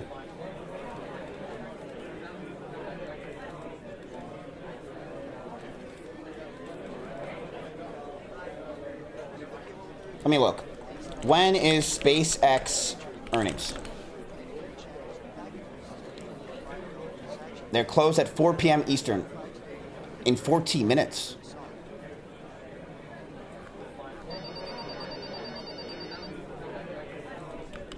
How do I listen to the call?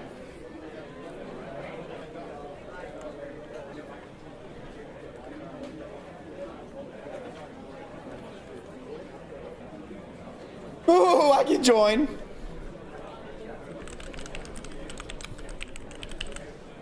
I'm an investor.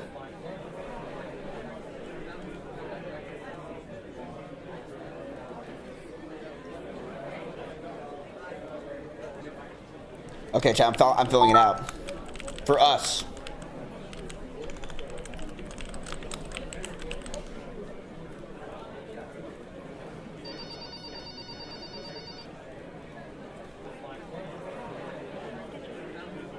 Okay. Did I do it? Can someone tell me if I did everything? You will receive a reminder on the day of the event and can access the webcast up to 15 minutes before the start time. I think I did it. Take 2 is doing ding ding. Dong dong. Dong ding. Ding dong. You're down $36. Is that your ding ding? You want to sell, you stupid little cock ass? Huh? Ding ding? This is your ding ding. Down 36 bucks. My little ding ding, my little ding ding. No, oh no, that ding sound is my thing. I could turn that off. Let me turn it off. That's probably confusing you.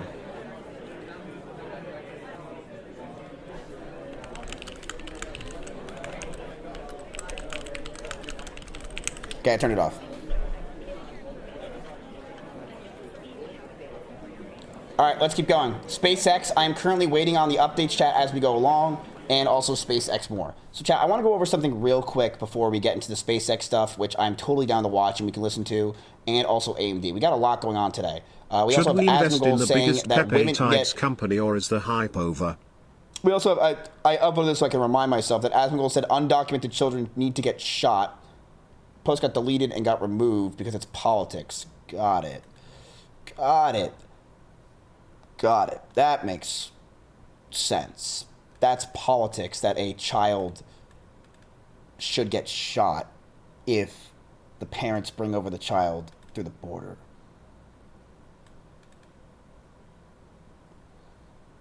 That's politics.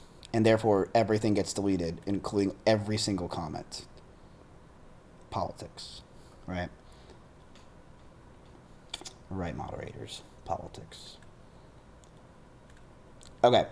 So, talk about the Ronnie situation. I have already said everything I'm going to say about the Ronnie situation, man. I am not someone that likes to go off of things based on what people say. I think we've learned time and time again that people lie. Okay? You need factual proof and evidence from me. I just won't listen to you any other way. So if Ronnie wants to prove it, he has to show the DMs. That's it. Show the DMs, show the call, show everything that he said on stream for an hour or two, right? At Pizza Hut. I didn't even know you can go to Pizza Huts. That was the most surprising point of the whole thing, is that you can go to Pizza Hut and get food still. Didn't know that was a thing. But I don't believe anybody anymore. I don't believe it. Unless you show the messages, the calls, and the DMs, I'm not going to believe it because I need to see it. I can't listen to people like that anymore if they're just going to say stuff. You have to show the proof, right? And it's just it. I'm not saying that either way. It's just that's how it works for me. And it's how it's worked basically forever, is you have to show me the proof, okay? Show me the Carfax. So...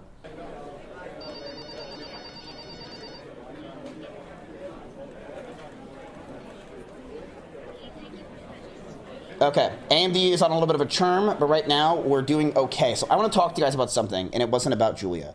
So I don't know if you guys saw this, but Bitcoin... Are any of you guys believing in Bitcoin that can go up? I want to know. Do you guys believe in Bitcoin?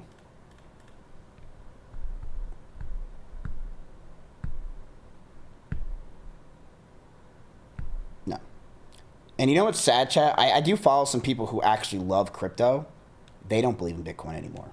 They think Bitcoin is a dead coin. These are people that still like crypto, and they think crypto is going to go up, but they're like, dude, Bitcoin's dead. And they think Bitcoin is basically just a sign and a showing of the just what coins are.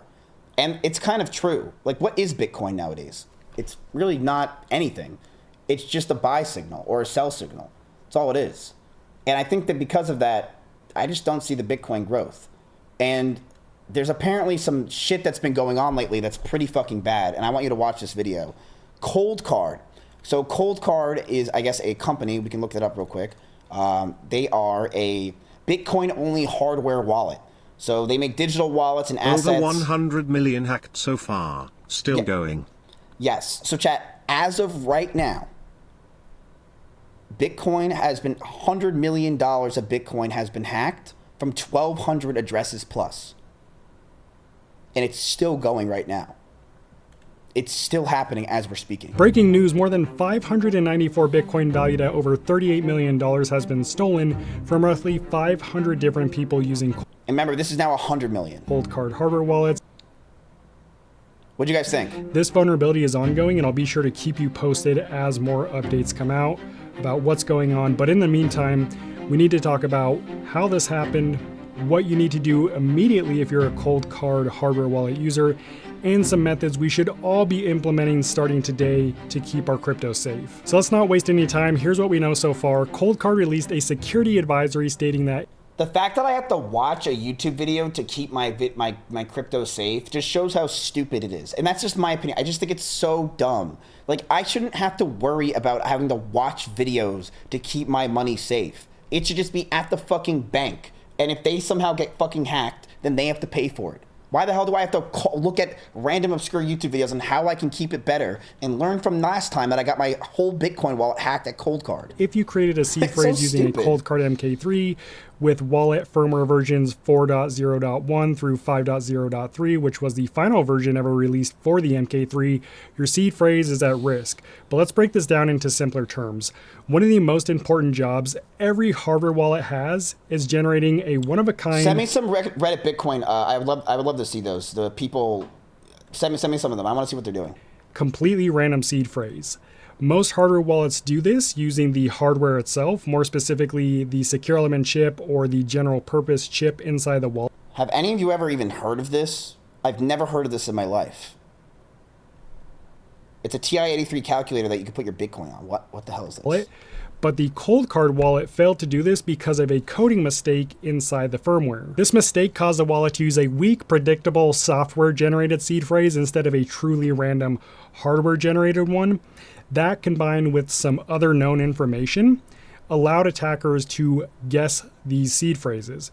Basically, an attacker found the vulnerability in Cold Card's firmware, recreated the seed phrases offline, probably using AI, and then strategically drained more than 500 Cold Card hardware wallets, totaling over $38 million in Bitcoin in about 30 minutes. We're talking damn 6 to 7 years of savings being drained from these wallets almost instantly.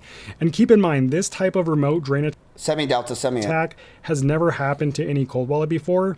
Now, you're probably wondering if any other hardware wallets are affected. Here's what I know. As far as hardware wallet brands go, Cold Card is the only one affected at this point. But there is some debate over whether this only affects the MK3 or if other Cold Card models are affected too.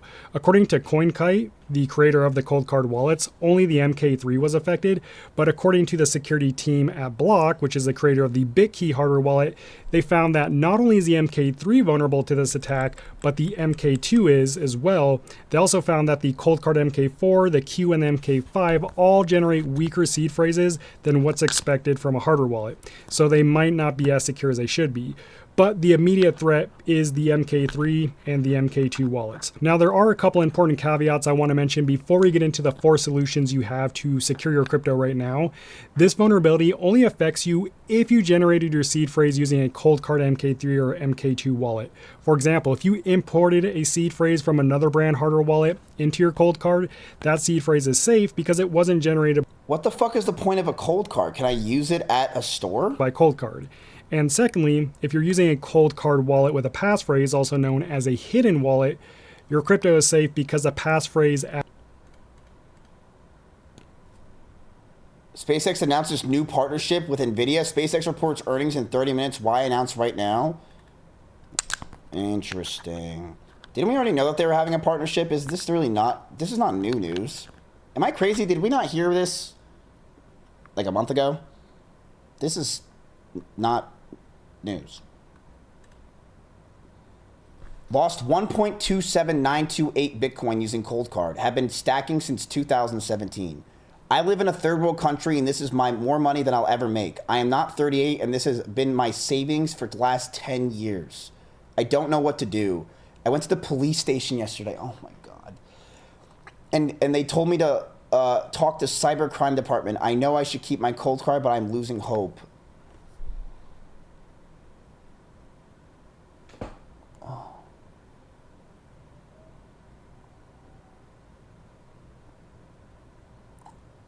I feel bad, dude.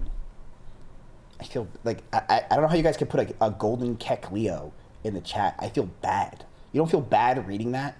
This guy's from a third world country. He put all of his life savings in, and he lost it all to a hacker in 7 minutes. Like, I feel bad. I mean, I just feel bad. Jesus. That sucks, man. Now I'm waiting to see if Zach XBT will investigate and still say Ledger is the most garbage hardware of them all. Like, what even any of this mean, man? What does any of this mean? Let's go on the Bitcoin Reddit and see what's happening. The Cold Card hacker is still processing stolen Bitcoin. Just from 6 hours ago. Are you kidding me? Who is this guy? It's one tap. The Cold Card hacker is still making progress, and the amount of stolen Bitcoin is increasing. There are still wallets that are under threat, mostly ones who still aren't aware of the scam and don't check on the wallet, sitting in their safe or whatever, oblivious to a target of the scam. It's a matter of time on those wallets.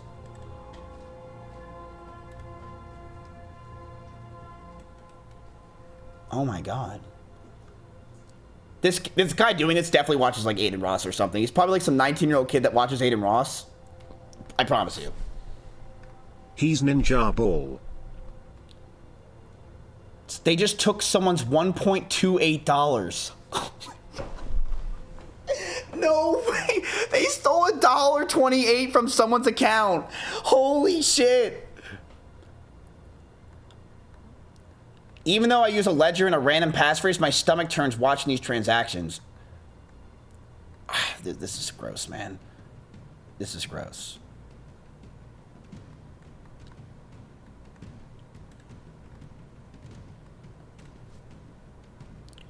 When a big hack like this occurs, it draws other hackers into the playing field. Whether a vulnerability like this is discovered, it opens season for hackers. Yeah, it's like a shark and there's blood in the water. Expect to see more hacks over time. That the big was in the wallets since 2021. Imagine the amount of wallets. Dude, and yeah, everyone who got into crypto at 2017 to 2021, and they don't look at their wallet or pay attention because they just think it's going to be in there and they don't realize this is going on.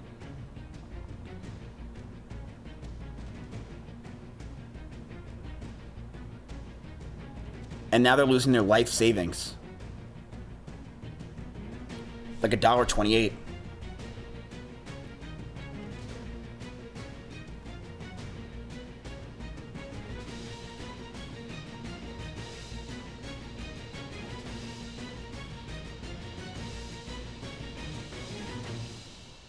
I don't know, man. I just don't trust crypto.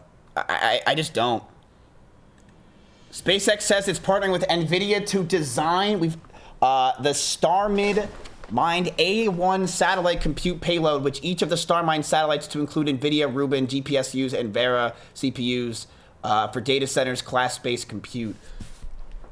You know, this tweet kind of makes sense to me. It's like, oh, NVIDIA, that means good. I think that's kind of lost its lust over the past few months. Like, that doesn't necessarily mean, like, I'm buying anymore like it used to. Where is the call? Why can't does the call start in 10 minutes? Is anyone else waiting for this? Is it just me? Oh, Vera's AMD. Rubin GPUs and Vera. Isn't Vera Rubin? Isn't Vera Rubin NVIDIA? Yeah, Vera Rubin's NVIDIA. Did we invest in MBIS? No. Should we have?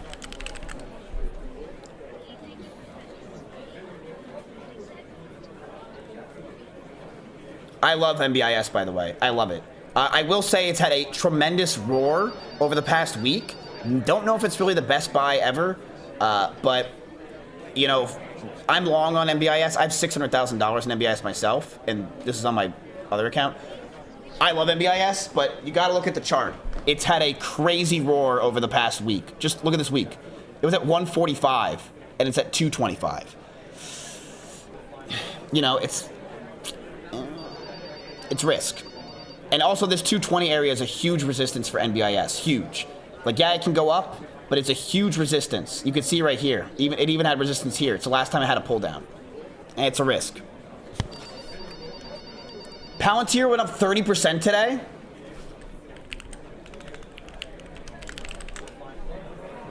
God damn it! No emotions.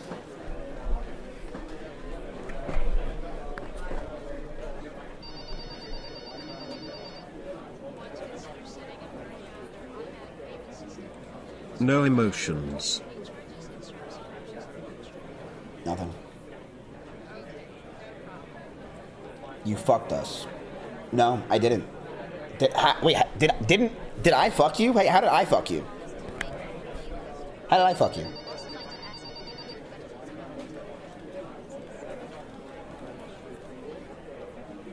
All right, where's this call happening for SpaceX? I'm very inclined.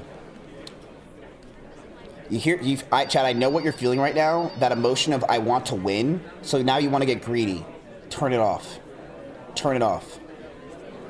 Turn it off. I know exactly what you're feeling right now. Turn it off. That feeling you just had, that greed, is how you lose. SpaceX is still a dog shit company. I want everyone to be emotionless here. Everyone. We did an emote that shows no emotion. None. Do we have any emotes of Bell? What's an emote that has no emotions? There it is.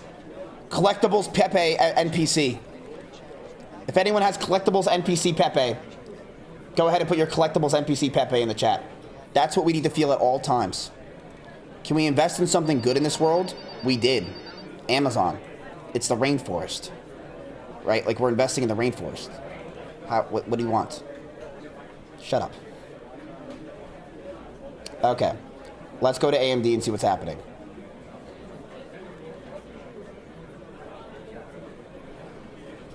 Nothing. Let's go back to that. I mean, I'm honestly more inclined to look at that cold card shit.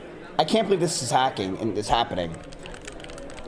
I just don't trust crypto. I think as AI gets better and better, I just don't trust this shit, man. I just don't. I trust a card company. I trust a Bitcoin. I mean, a bank. I trust a bank where if I put my money in, I know that if it gets hacked or stolen, I can just call them and they immediately will fix it. I've had my card get stolen. I call them immediately. They give me the money back. I can't do that with crypto. You can't do that with these random fucking wallets and bullshit. I just don't trust it. I just don't trust it whatsoever. We need a dividend play. We do not need a dividend play. You know, if you want a great dividend play, you know what we do? We take our money and the $1 million, we put it into a 6% savings account with Twitter right now, or X, and you guys make $60,000. That's literally what we could do. If you guys want something that's a good dividend, it's fantastic. No way they gave you the money back? Yes, Bitcoin devs are looking into migrating into a new algo because of quantum computing. One in chat, if you have had your credit card stolen and you got the whatever it was, you got the money back.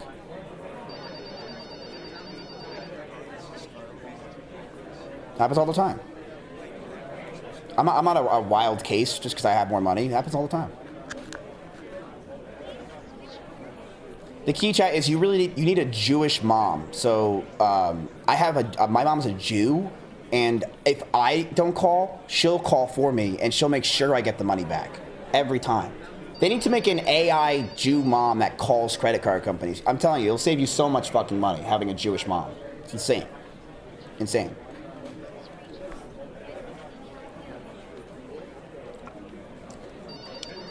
Okay, so cold card got fucked. 8 years of stacking gone. I lost it all. Let's read this one. This is a sad one as well. I lost it all. I still can't believe what happened. Honestly, I'm still in shock. I had 3.53382 Bitcoin. C3PO. How much money is that? In money. That is $250,000 that I moved into my cold card because everyone always said hardware wallets are the safest. I thought I was doing everything right and taking security serious. 2 days ago, I checked my wallet and it was just gone. All 3.53382 Bitcoin gone. I kept refreshing, thinking maybe it was some bug or something, but nope. The transaction was already confirmed and there was nothing I could do. I honestly don't even know what went wrong. I've been replaying everything I did over and over in my head, trying to figure it out. I barely slept. I mean, chat, how would you sleep? That wasn't just money to me, it was years of savings little by little.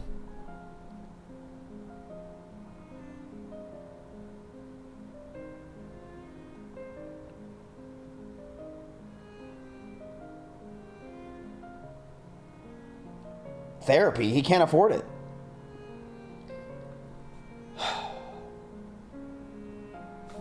Let's see what he posted. He's never posted. He's never commented. He made this one account to just let everyone know he lost $250,000 in Bitcoin.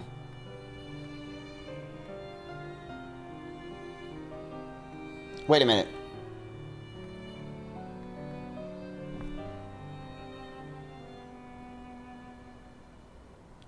This is a troll post? And he deleted his old post.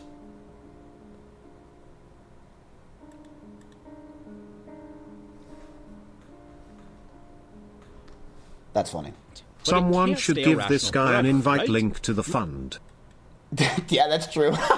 Yeah, guys, go on r/Bitcoin and be like, hey, look, one thing you don't have to worry about is Mizkif's money. You go on Mizkif's money right now and you will get 500 tickets but joining with us. That's actually funny. You can do that, by the way. I'm dead serious. I don't give a fuck.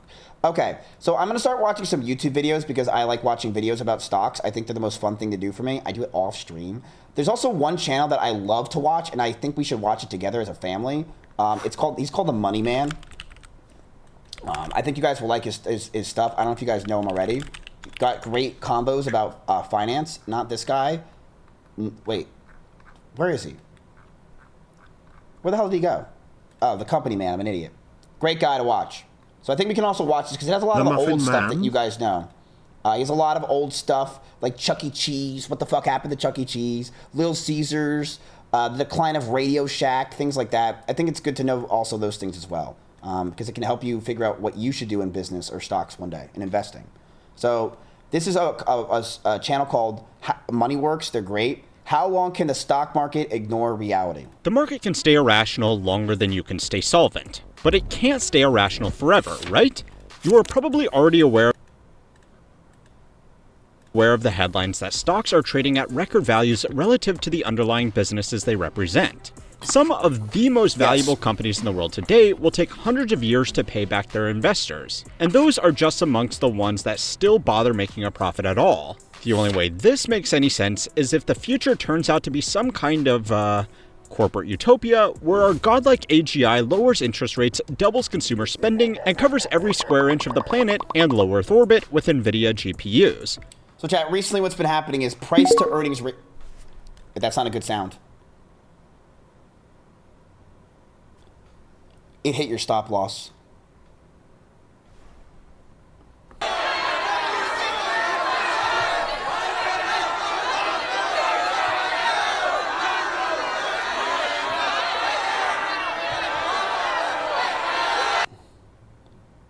Oh, fuck. Oh my god, buy the rumor, sell the news. Buy the rumor, sell the news. Everybody start panicking. Oh no. Where's AMD's earnings? Where's AMD's earnings? No, it hits. It fucking hits.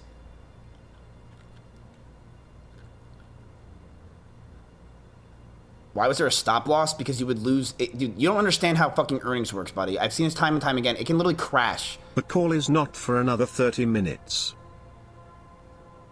I mean, it just dropped 5% in like 5 seconds. What do you want?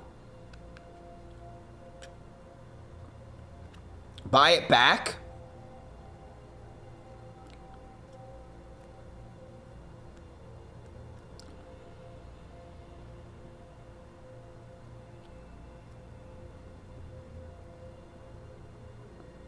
We want no stop loss. Brother, you're retarded.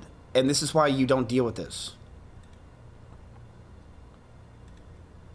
Like, you're retarded.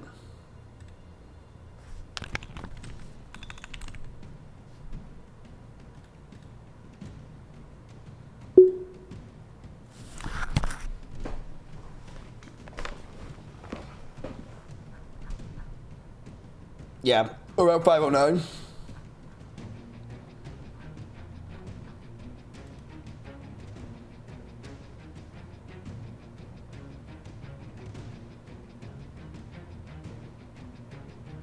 This is just how it goes, chat. But we'll see. This is a big red, though. Holy shit. It's getting lower, too.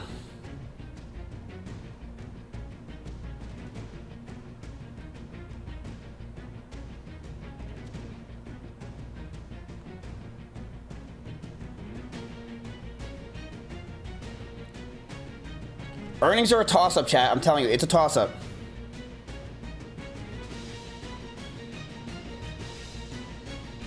It could also go back up. Yes, it could go up. Listen, we put 50 grand in for a risky play, and it did not pay out. It did not pay out. You guys had a tight... It's how it goes. It was tight. That's a big... I mean, dude, chat, it went from 529 to 518. It went down $15 in the past 2 minutes. Does it say which stock hit stop loss? It's AMD.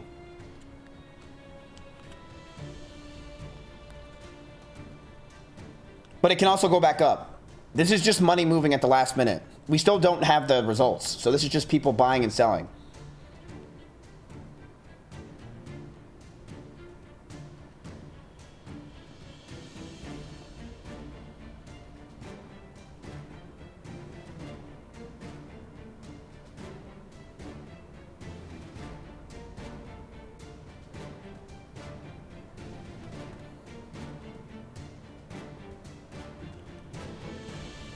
SpaceX quarter two revenue 7.8 billion, estimate 6.81.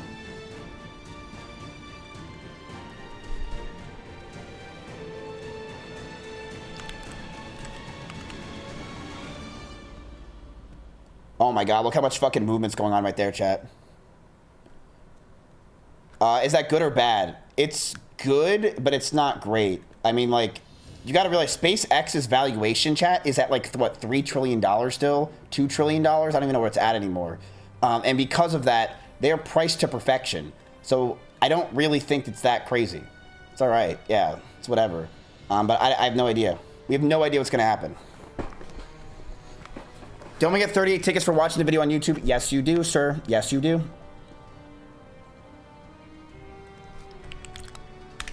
Okay, we're just gonna keep this chat on AMD. We're waiting for their earnings to come out.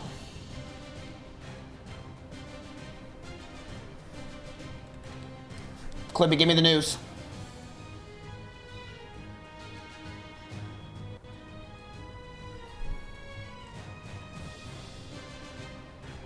This thread is thin.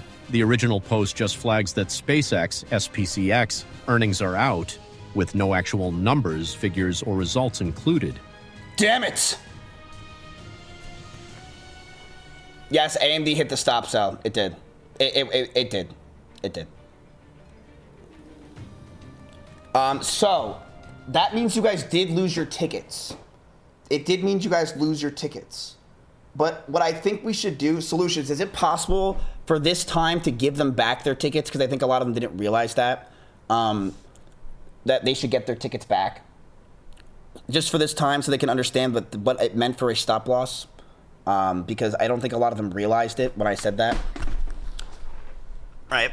Just like, sure. Okay. Yes, you'll get your tickets back, chat, for that because there was a stop loss. Or, in solutions, from now on, can we possibly make it where a stop loss only you lose, like, let's say half your tickets? I think that would make sense, right? If it's a stop loss, it's half your tickets. Would that make more sense? You lose half your tickets? Something like that. I don't. What do you guys think, chat? Something like that? That makes more sense, right? So that way it's like, okay, it's a risk if I lose half my tickets. That makes more sense. The stop loss was too tight. Buddy, I don't think you understand how fast these stocks can drop. It was at 515. Whoa, whoa, whoa, whoa, whoa, whoa, whoa, whoa, whoa, whoa, whoa, whoa, whoa, whoa, whoa, whoa. Or if he can do what percentage loss we realized from the stop loss. Whoa. Whoa.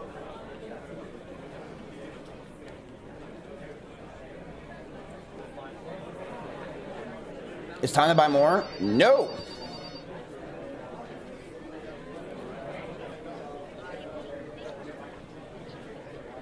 Keep in mind, chat, you really didn't go down anything. You were at $106,000. You're at $105,570. You lost, what, $500? You didn't really even lose it. That's just also Take Two going down as well. Whoa. It's having a hard time at this 530 area.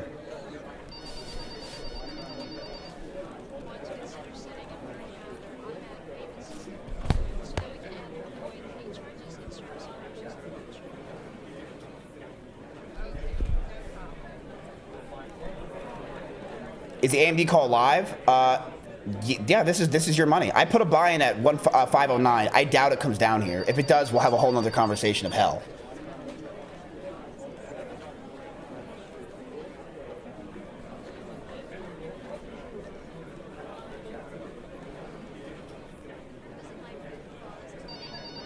$525.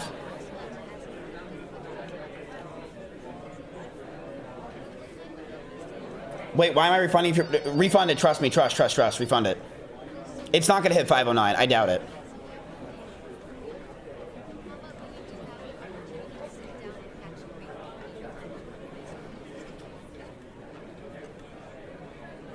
So just complain when you lose? Yeah, if you just complain nonstop, you guys know I'll give it back to you.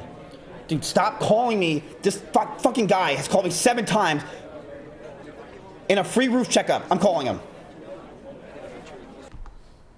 You are not allowed to make dialed carrier calls. What? So you could text me 500 times?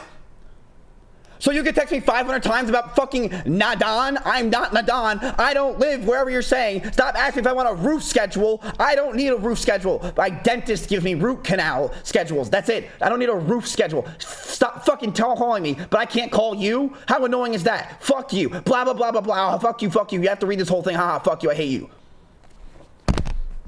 Sorry, that's my mom.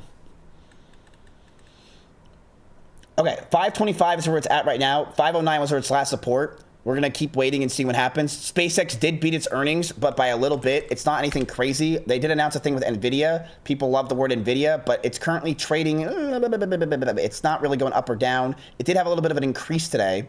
Remember, chat, you can see that volume increase right there. I'm just saying words that make me sound really cool. Why don't, chat, if you think I sound really cool when I talk about this stuff, though. Take-Two's had a little bit of a dip, but again, chat, you're not in it for the short-term play. You don't really give a fuck. That's not a big deal.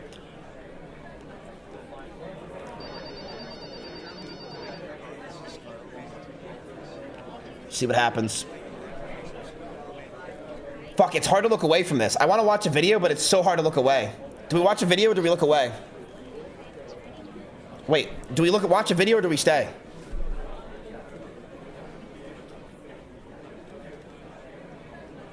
Elon Musk tweeted,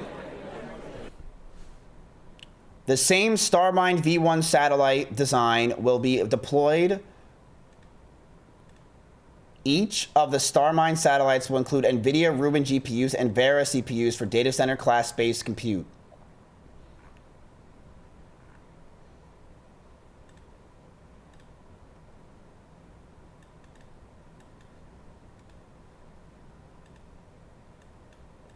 You couldn't put like music on this, bro? It has to be fucking muted. Like we were really doing this. You couldn't put anything on. There we go.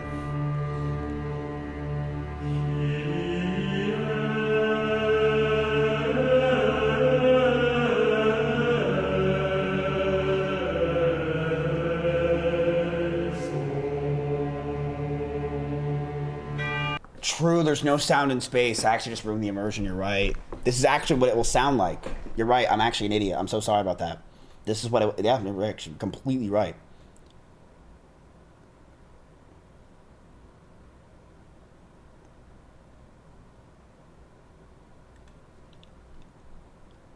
Again, whatever. I don't... Sure, Elon. Am I an old man? Like, I'm not believing in technology anymore? I'm like, sure.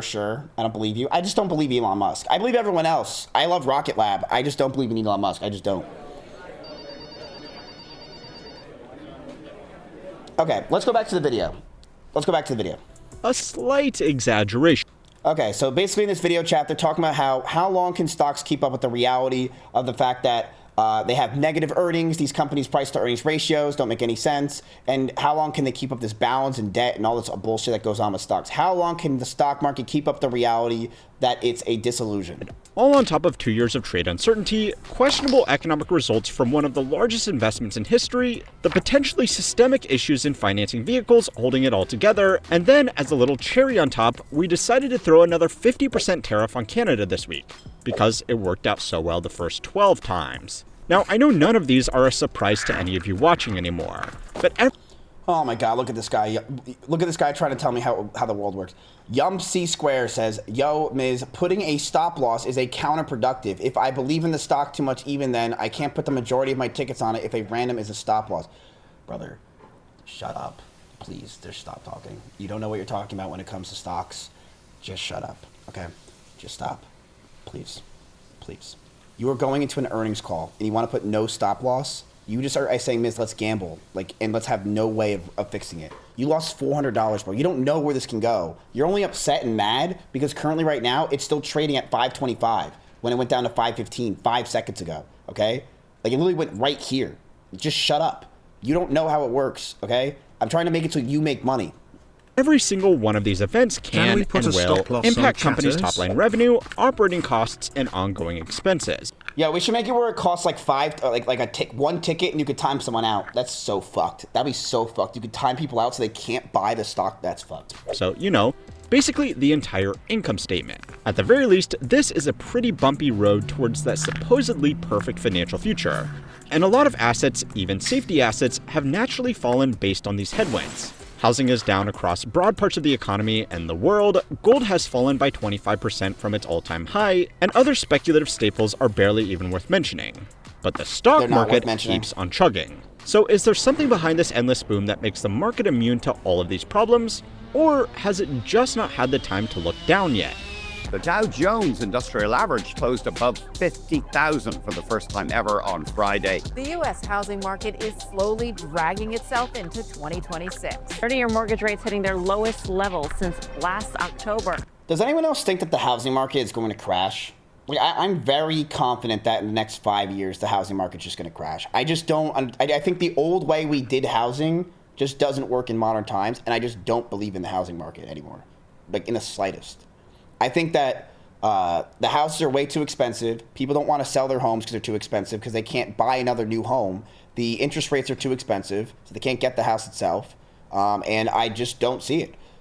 I just don't see our generation wanting these houses like they used to. I just don't see it happening. We've been going on Zillow lately and just seeing price cut after price cut. Well, it's pretty... Oh my God! And you said that it won't, chat! And you said that it won't, by the way. Holy shit!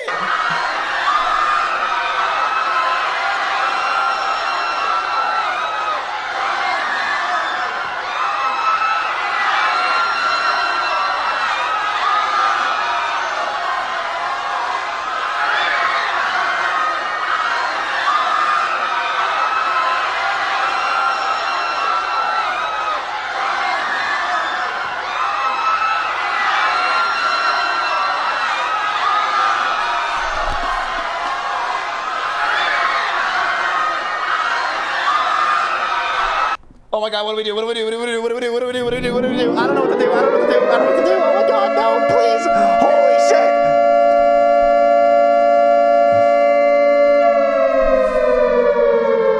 Holy crap. Holy crap. Holy crap.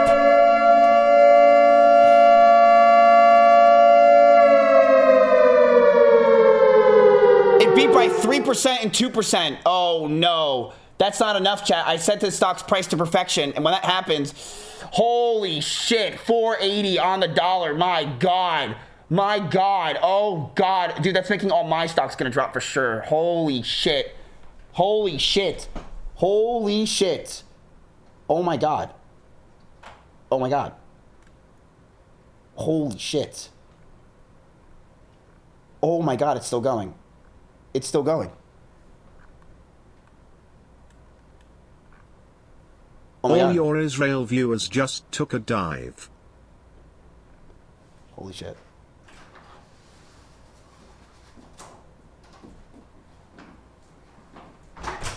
Oh my God. Holy shit, that's a 5-minute... Just... That's a 5-minute chart, chat bar. That's a 5-minute...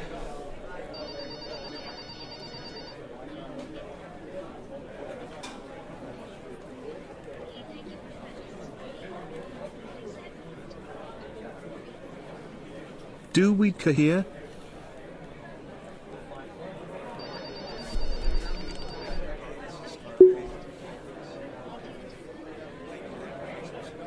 Oh my God.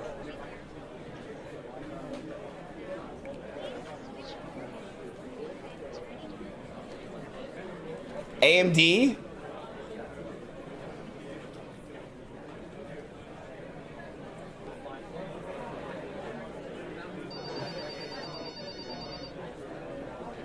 Someone in chat just said, Lamau, this is fun. You retards bought it a second time. Get wrecked.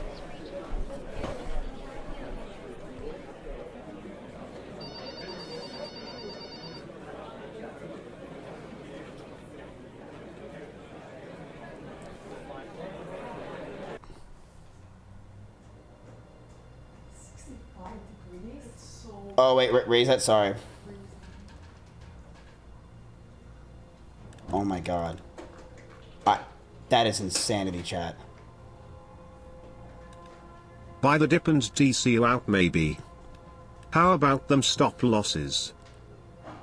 Earnings per share up 246% year over year. Revenue up 50% year over year. But this is quarter over quarter. Earnings per share up quarter for quarter 21%. Revenue 13%.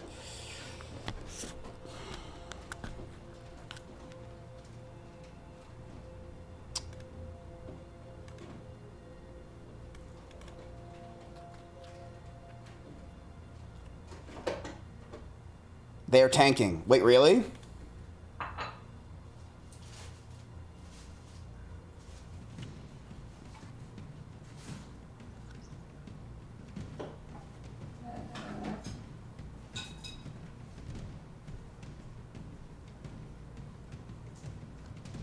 Stop loss?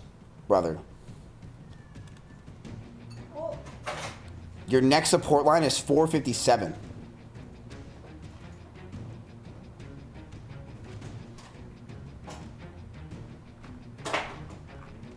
Have AI summarize the doc? This?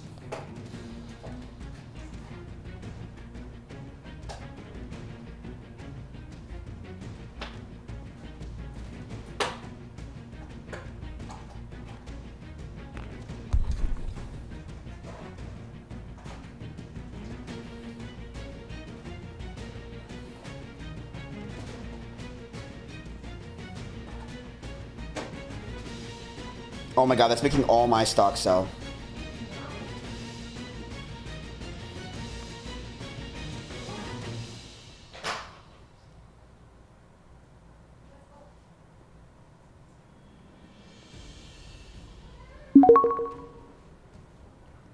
That's for me, not you.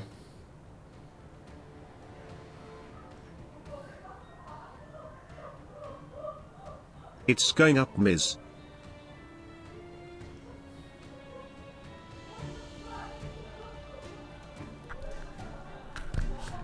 We missed the dip? God, you're so stupid.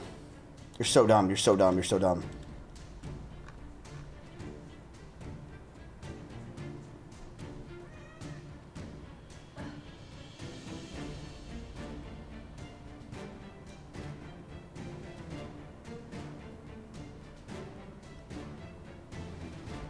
Holy shit.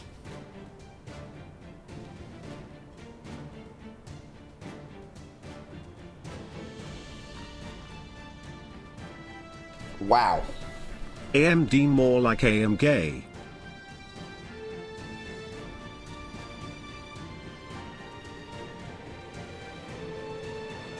What happened? I sneezed and come back to this. Buy the rumor and sell the news.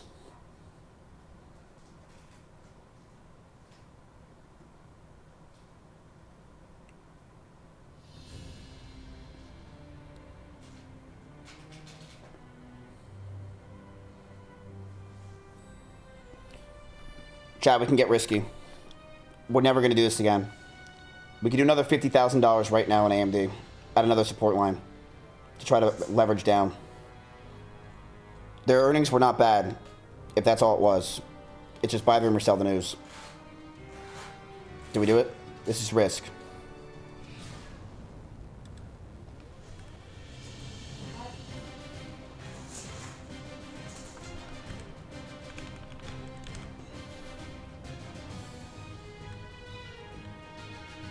Okay.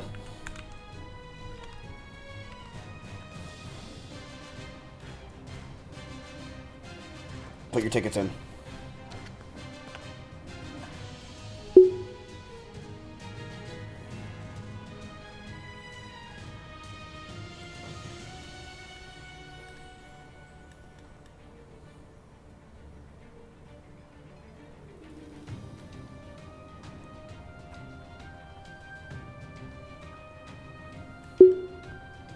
God, this is so risk.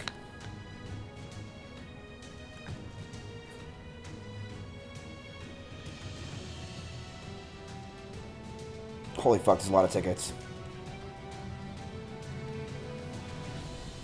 Okay, it's coming back. Come on. Come on.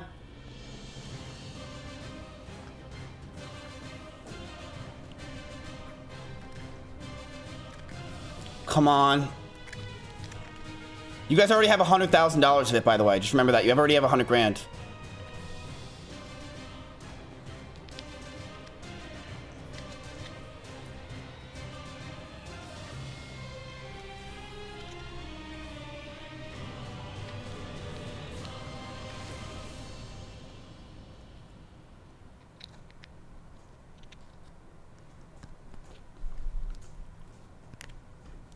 Oh my god, it's coming back. Come on. 494.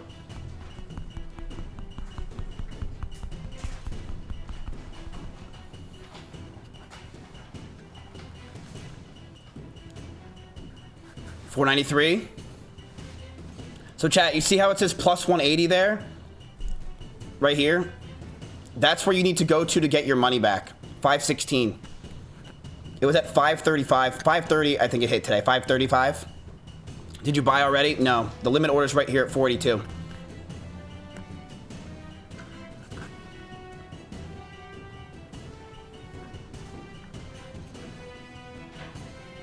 It's going down.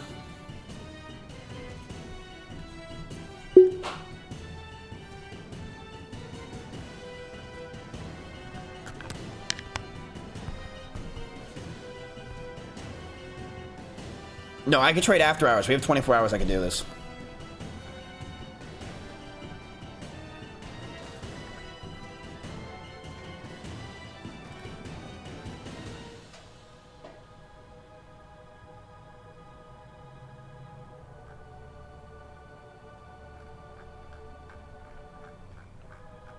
Holy shit, chat.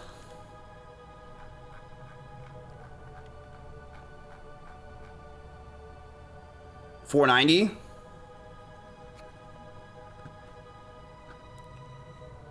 $492. Just buy it already? Dude, shut up, man. Holy shit. Don't get greedy.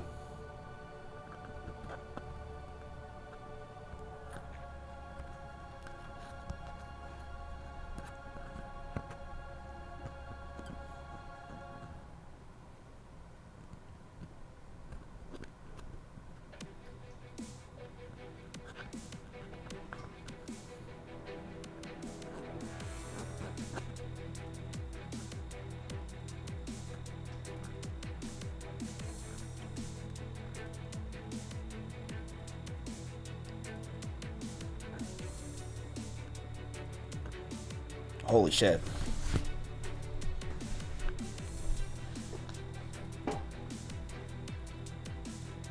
That was a crazy red. Oh my god.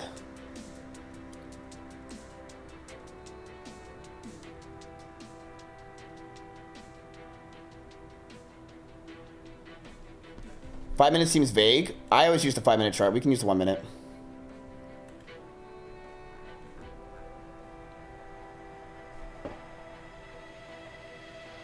Okay, it's going back. Okay. 491.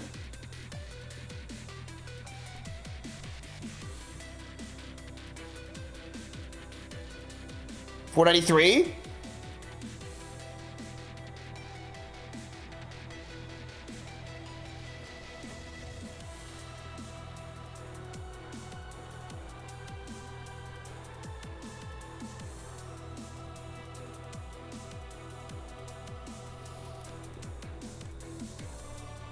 You're in $100,000 in AMD.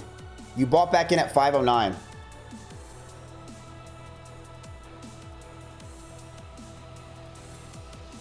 And it just swiped your fucking shit. It just completely went right through your 509.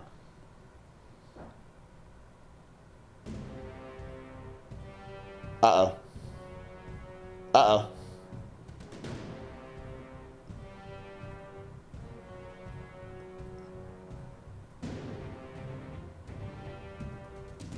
No, if you guys just use your tickets so far, I didn't buy it. Look, you can see that it says limit buy 475. That's you guys. SpaceX is live in 2 minutes.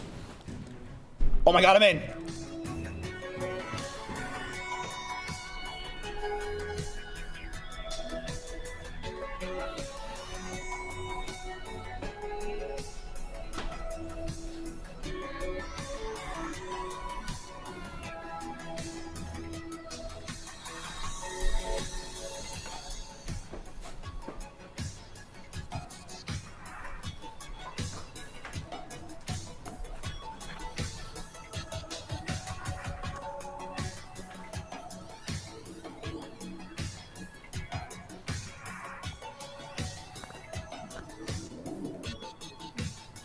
All right, more importantly, we have this. Grok, explain this music. Oh god, 483, it's going down.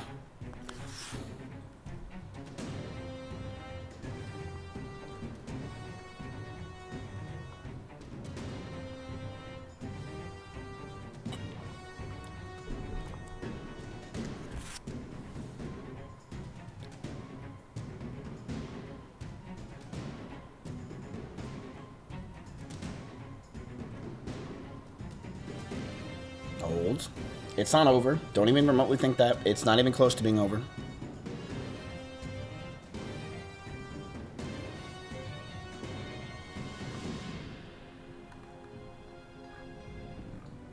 You got to realize how much money is being spread right now in AMD chat. 48,000 shares at $525. I don't know. I'm like the math on that. I'm pretty sure that's what, like $29 million of shares just at that exact price. There's a lot of money right now. Okay, we're good.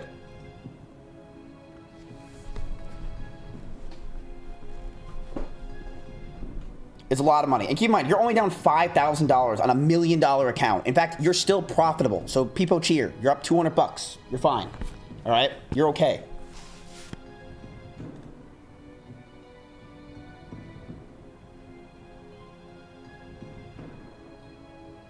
Are SpaceX rockets usable? I mean, I'm going to ask him. I'm obviously going to ask that question. Okay, Elon.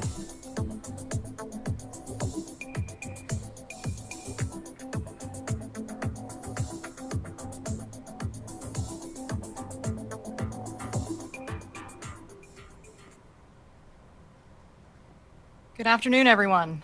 Thank you for joining us today for SpaceX's second quarter 2026 earnings conference call.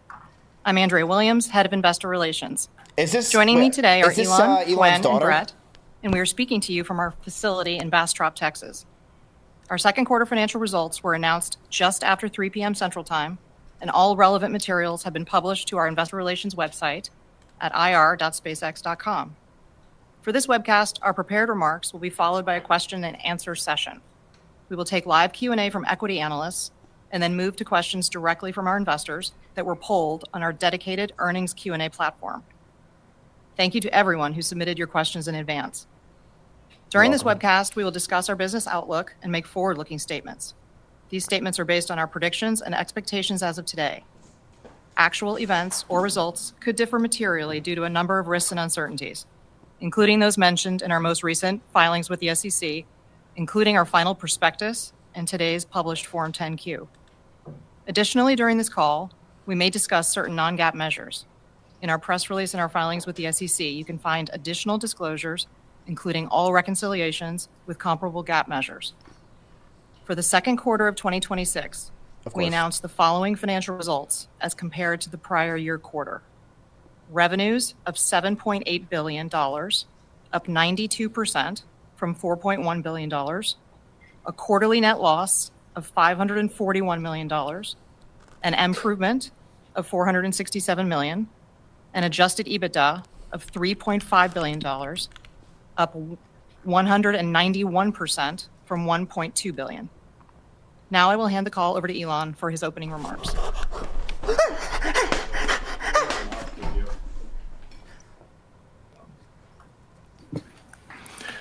Thank you. So it's been another milestone year for SpaceX so far.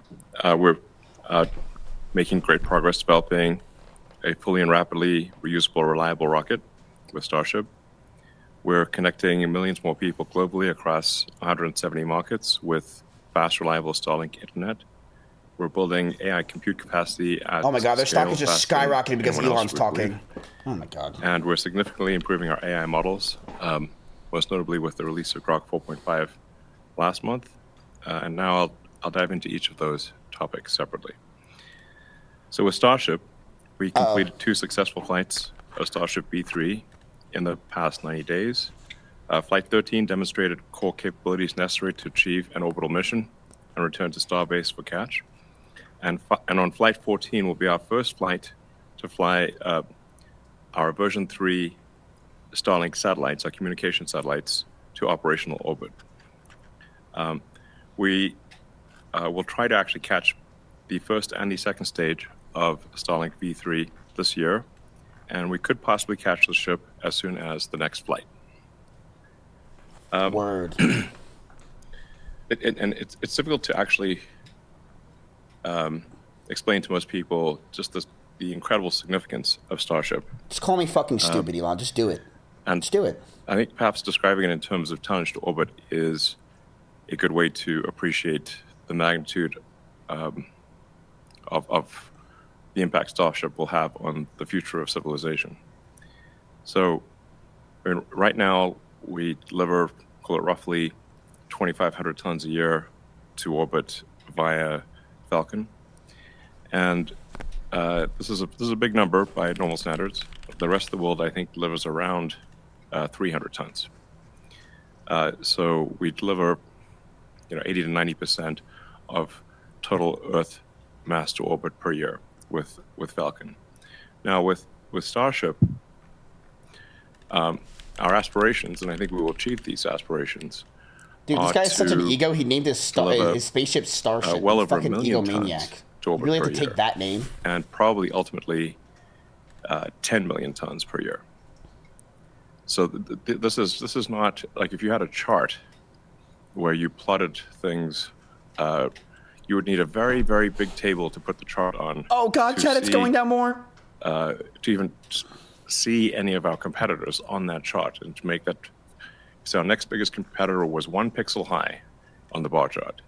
You would still need a very big bar chart to represent the SpaceX Starship vehicle.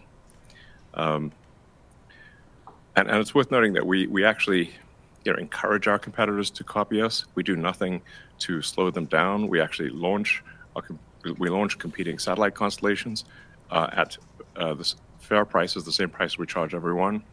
So we do encourage our competitors to copy us, but it's quite difficult to copy something like Starship. Oh my God, it hit 475. But we don't use patents as You're $150,000 in AMD right now. To stop people from copying us. We actively encourage it. So. Oh my God, now you really want it to go up, anyways, chat. But when you think about it on that, we go from 2,500 tons a year to, now you really want it to go up, by the way. Now you want it to go up. You need it to go up, chat. Come on, it needs to get read. You have 150K, and this is but that is Day our 2, plan, we're and so I think stupid. we'll achieve that plan. Go! Regarding Starlink, it's also worth just noting that the Starlink V3 satellite is about an order of magnitude more capable than the Starlink V2 satellite, which was already a very capable satellite. Chat, you need to read green candles. Expect to launch about an order of magnitude more Starlink V3 satellites. So that would mean Holy fuck, a roughly 2 order of magnitude increase in the delivered bandwidth. Even if our monetization per bit dropped by a factor of 10, that would still mean a 10x increase in the revenue of Starlink. So I think people are really underestimating Starlink here. So AMD. This is a big deal. It's kind of hard for people to wrap their minds around this, but it's not out of the question that at some point Starlink will deliver a majority of the world's internet. At least in countries where we're allowed to operate, which is the vast majority of countries. So this is important to bear in mind, and it's not in the infinity future. Does he even have a script? I feel like he's just talking. Less than 10 years.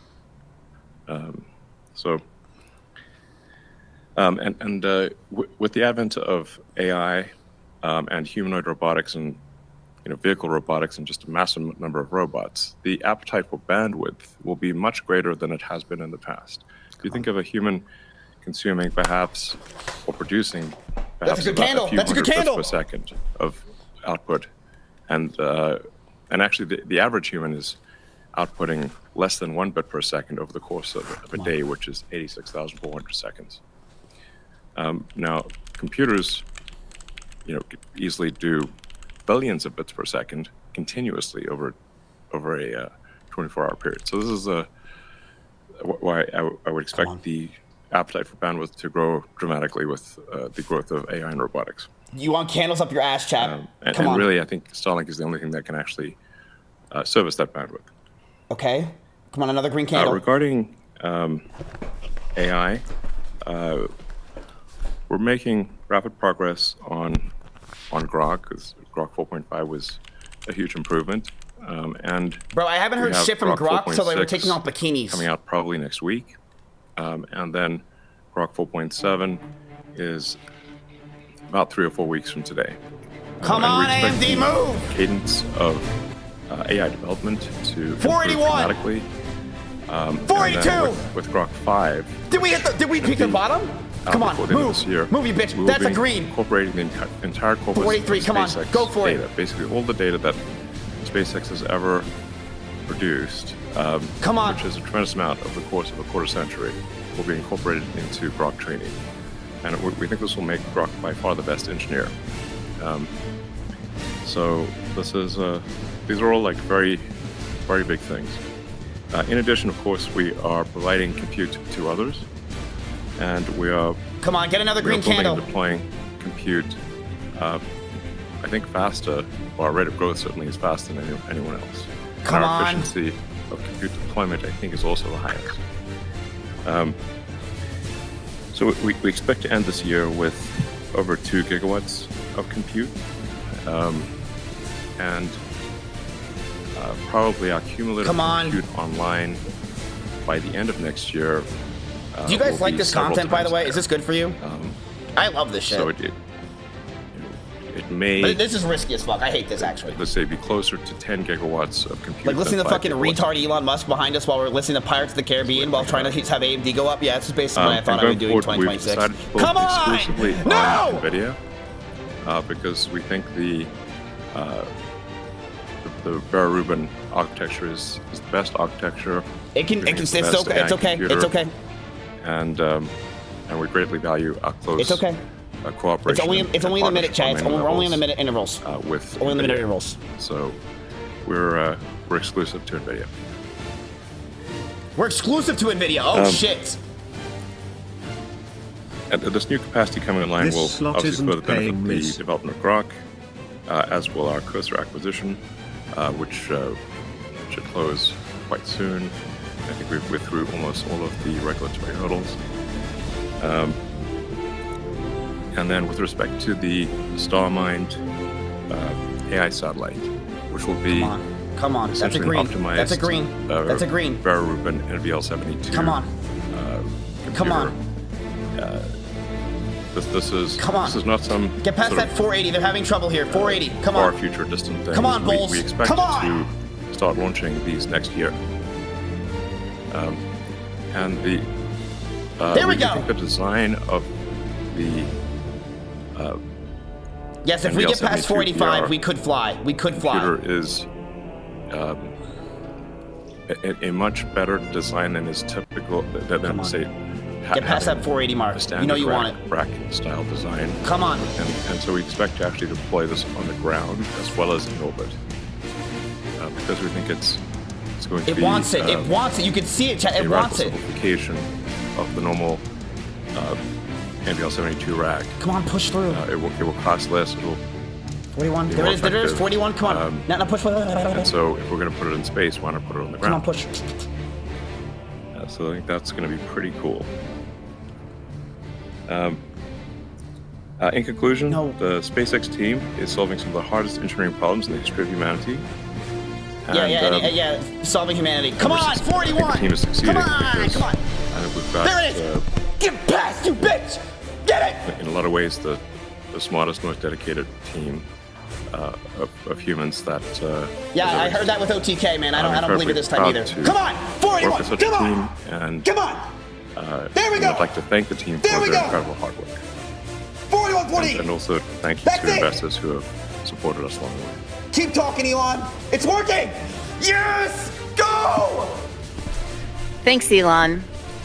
We had an exceptional second quarter, and today I'll focus on the operational and commercial highlights, as well as the initiatives we are prioritizing going forward.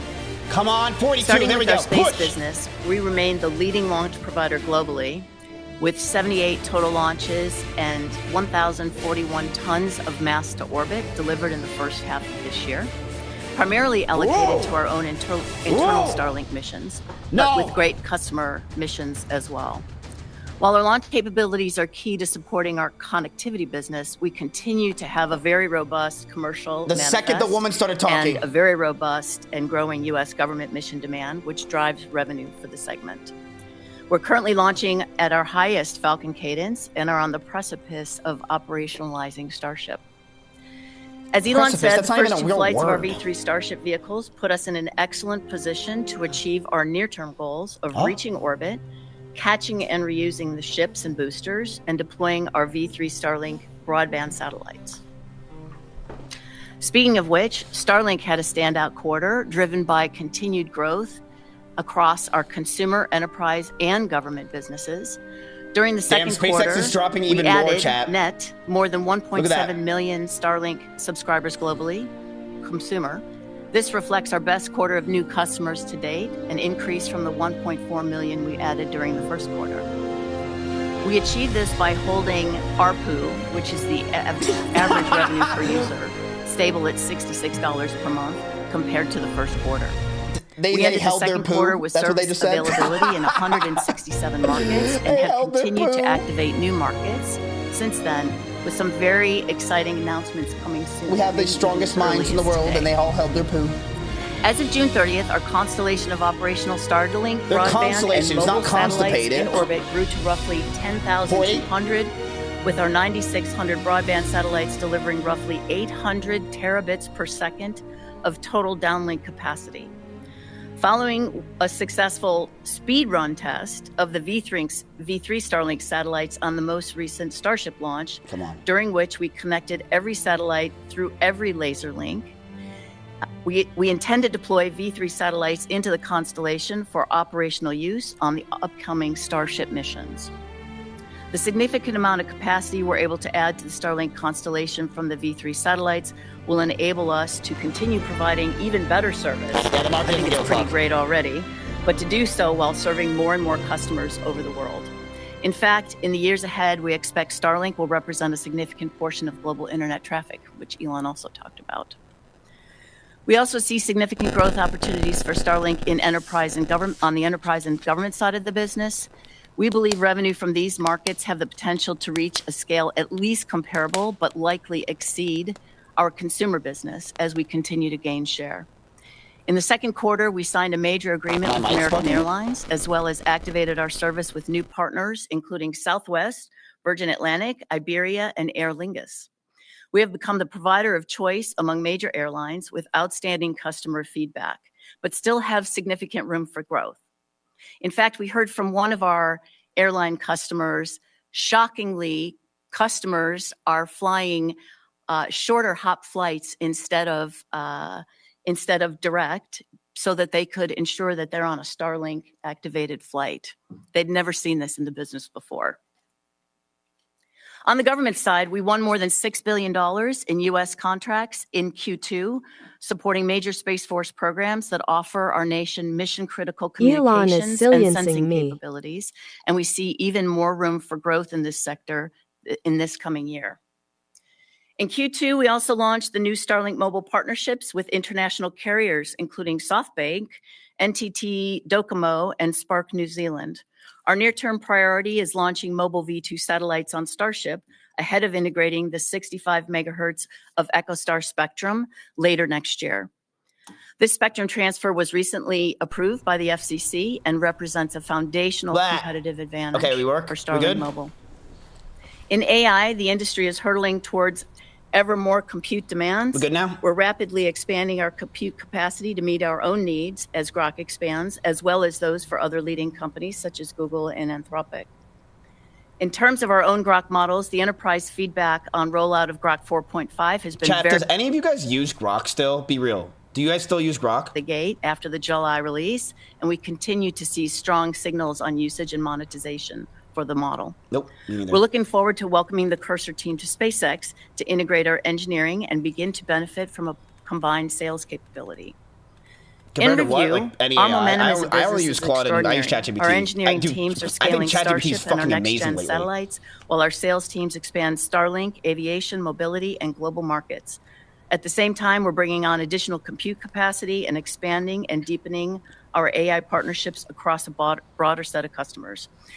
And though I've been in this business for 24 years, I could not be more excited about the months ahead with all the exciting and amazing things going on. It really feels like we're just getting started all over again. Now I'll turn the call over to Brett.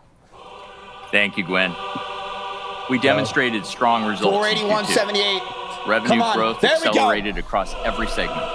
We narrowed our net losses by nearly half, and on a year-over-year basis, and we grew adjusted EBITDA meaningfully faster than revenue. Importantly, we significantly strengthened the balance sheet through our IPO and inaugural investment-grade bond offering. The combination of our global launch leadership, recurring Starlink revenue, and rapid growth in AI infrastructure continues to drive improved operating leverage. Here we go. Now I'll walk through the financials for each segment. For the space segment, revenue grew 55% sequentially and 29% year over year to $962 million, driven by a higher number of larger customer launches and a favorable customer mix. Segment costs and expenses rose $389 million year over year, and we continued to accelerate R&D investments in our Starship program. Starship aims to quadruple payload capacity and reduce launch costs by 10 times compared to our Falcon 9 rocket, unlocking significant capabilities across all of our business segments. We continue to make progress building the infrastructure required to support thousands of Starship launches per year, including accelerating Raptor and launch vehicle production, the build-out of our gigabays, and making significant progress towards activating multiple launch pads at Starbase and in Cape Canaveral, at Pad 39A and Pad 37. Space adjusted EBITDA was a loss of $205 million for the quarter, primarily reflecting these higher R&D expenses. Moving to the connectivity segment, revenue was up in the connectivity segment was up to $4.3 billion, up 32% sequentially and 66% year over year. We don't care. Growth was driven by record net additions of Starlink subscribers and a sharp increase in enterprise and government revenue. Starlink subscriber ARPU was $66, unchanged compared to Q1. As we continue our global expansion, we're taking a localized go-to-market approach that ensures our product and service offerings fit local needs. While our geographic expansion may drive down blended ARPU over time, we anticipate continued subscriber momentum. This guy deserves a raise for not laughing while saying that. Enterprise and government revenue grew 108% year over year and represents a durable source of revenue, contributing to strong segment margins overall. As Gwen mentioned, we see enormous opportunity for growth in this segment, as we remain, for example, less than 10% penetrated in one of the largest segments being aviation. 10% penetrated in ARPU.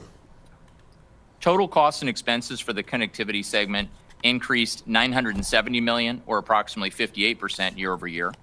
The increase was driven by higher spend to support our revenue growth, including growth in our satellite constellation, increased R&D. Yeah, I'm bored with this. Wait, so chat, the AMD earnings call, where is it? No one linked it to me.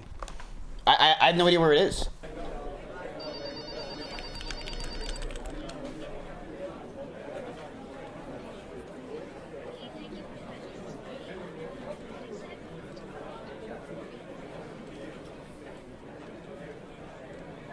Oh wait, I found it.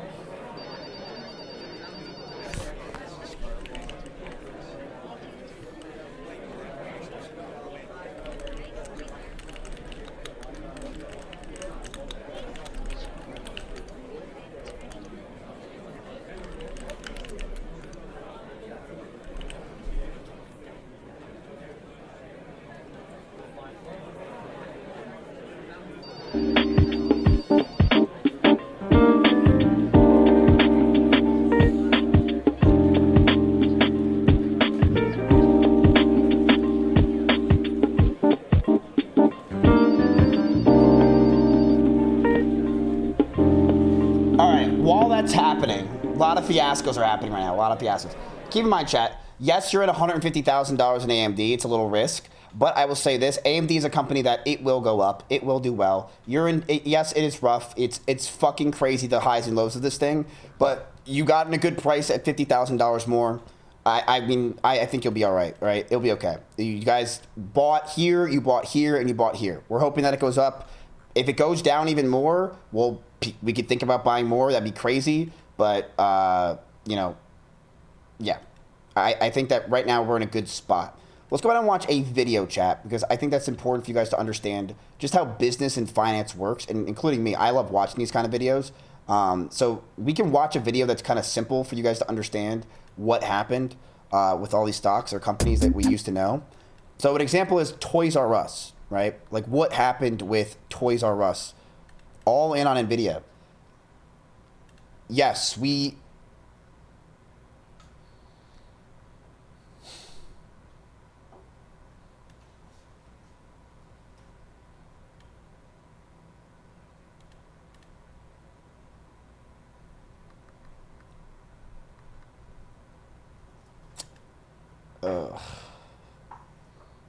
I don't like that phrasing. SpaceX has committed to using NVIDIA GPUs exclusive because they are the best.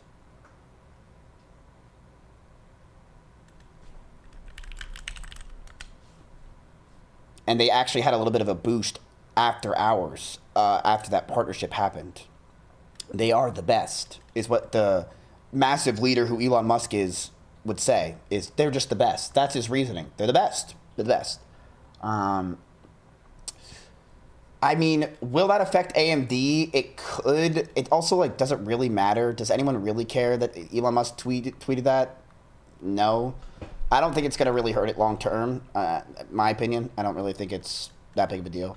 But let's go watch a video, chat, because I think it's very important to understand business and stuff. So let's watch the decline of Toys R Us. And I'll keep on my second monitor. I will be watching the AMD if there's anything bad that happens. But it's currently just sitting at 479 right now, and I'll let you know. All right?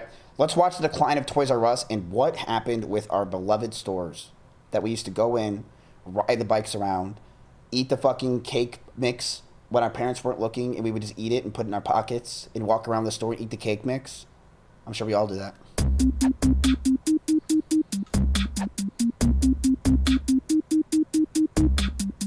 The big news story of the week in the business world is that Toys R Us has filed for bankruptcy. I've been getting quite a few requests to make a video about it, and I completely agree. This is a terrific subject to talk about. So I dropped everything I was doing and dove right into it. Keep in mind that this video is being made the same week as the announcement, and it's sometimes hard to see the full picture from such a close distance, so don't be too harsh if you're watching this sometime in the future and I say something that sounds a little foolish.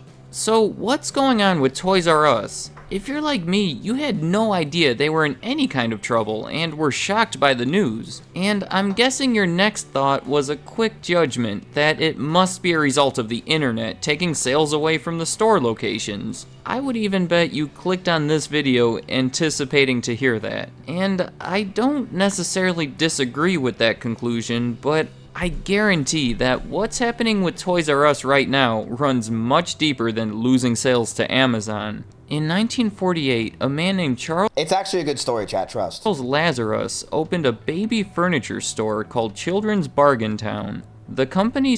One in chat if you went to Children's Bargain Town. ...started selling toys, and the demand for them grew. Mr. Lazarus, being an astute businessman, noticed that furniture is pretty sturdy and long-lasting. But toys tend to be the exact opposite.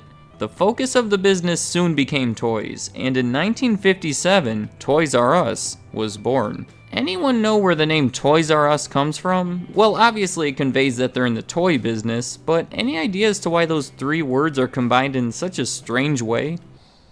If I had to guess, the R is his last name, and then the us is United States, and then it's toys. Wait, that doesn't make...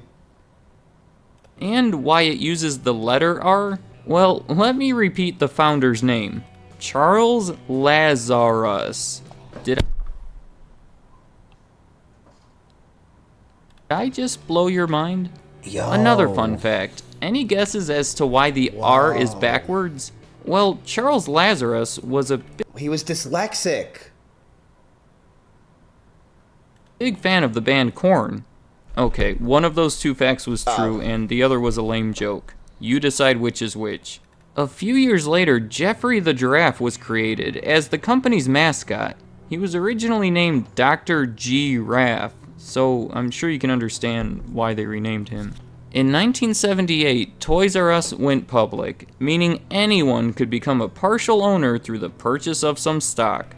Dude, if I could do this, chat, I would 100% make a Toys R Us. I wish I could. 5 years later, they made a logical expansion with the creation of Kids R Us, a clothing store for kids. I actually don't care for this name as much, because the name Toys R Us identifies what they sell, whereas Kids R Us identifies their target customer. But kids are also the target customer for Toys R Us. My vote would have been to name it Clothes R Us, since people recognize the R Us part as targeting kids. The clothes part lets you know what they sell, and it follows the same naming format established by Toys R Us. But I suppose most company names don't describe what they sell anyway, so I'm sure there were other factors responsible for its demise in Yo, I think this is the exact one I used to go to. This is the Route 46 Toys R Us and then Kids R Us right next to it. This is the ones I used to go to. 2003. But I can't get into them right Because I remember those bushes back there, and this skyline, and the Kids R Us, and these boards. now. This video is about... I gotta look this up.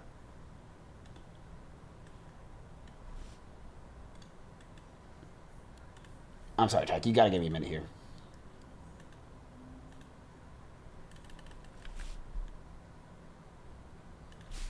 Is this the Route 46 Toys R Us? Let's see if Claudia knows.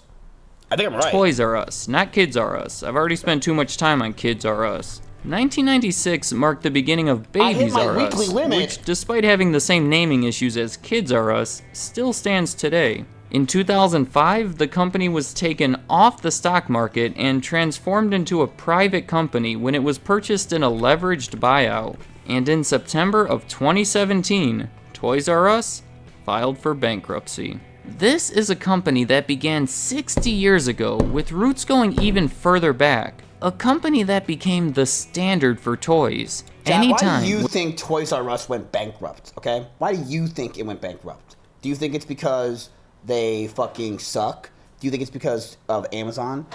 Everyone's gonna say Amazon. That's the reason why it went bankrupt. But what if I told you it wasn't just Amazon? What if I told you that Amazon was actually not the problem? Within the last 30 years, including today, if Family Feud were to survey 100 people and ask them to name a toy store, the #1 answer on the board would be Toys R Us. And as of this week, this company has filed for bankruptcy. So, how on earth did this happen? The short answer is that they have too much debt. But that's a no-brainer. Of course they have too much debt. Why else would they file for bankruptcy? So then in my mind, the real question becomes, how did they get so much debt? So let's try to figure out this one together, Dora the Explorer style. Here's a graph that shows their long-term debt over the past 14 years. So which year do you think we should further investigate to try to find out where all this debt came from?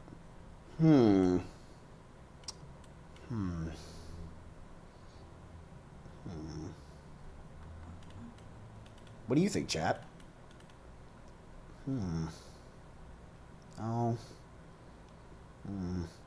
2003. Well, it certainly appears that something happened between 2005 and 2006. And I actually already told you what it was. In 2005, the company went private through a leveraged buyout. A leveraged buyout is when you buy a company using a bunch of debt. I can best explain it through an example. Say I wanted to buy Toys R Us. The selling price is $10 million, but I only have $1 million.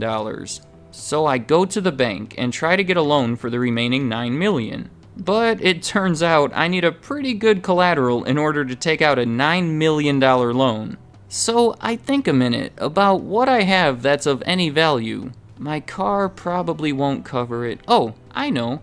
How about Toys R Us? If I get the loan, I'll own Toys R Us, and that can be my collateral. So I get the loan, and now I have two things. I own Toys R Us, but I also have $9 million in debt. But really, Toys R Us has $9 million in debt. This is an incredibly simplified version of what happened in 2005, but it didn't cost $10 million. It cost $6.6 billion, most of which was paid for through loans that went right on the balance sheet of Toys R Us. So that explains the huge debt increase. Now, at this point, I'm sure you're saying, well, that sounds risky. And you're completely right. Think of it as taking out a mortgage to buy a house. Once you do that, you better have a reliable source of income, because as soon as the cash flow stops, you're liable to lose your home. Same with Toys R Us. As long as the cash flow situation is fine, there's no worries. But once it slows down, well, here we are. This is from the website Investopedia. Leveraged buyouts have had a notorious history, especially in the 1980s, when several prominent buyouts led to the eventual bankruptcy of the acquired companies. This was mainly due to the fact that the leverage ratio was nearly 100% and the interest payments were so large that the company's operating cash flows were unable to meet the obligation. I think this reinforces what I just said. And just in case you... Oh, god damn it. It's apparently the fucking Toys R Us from Madison, Tennessee. God damn it. Wait, the storefront look different? That's the same store!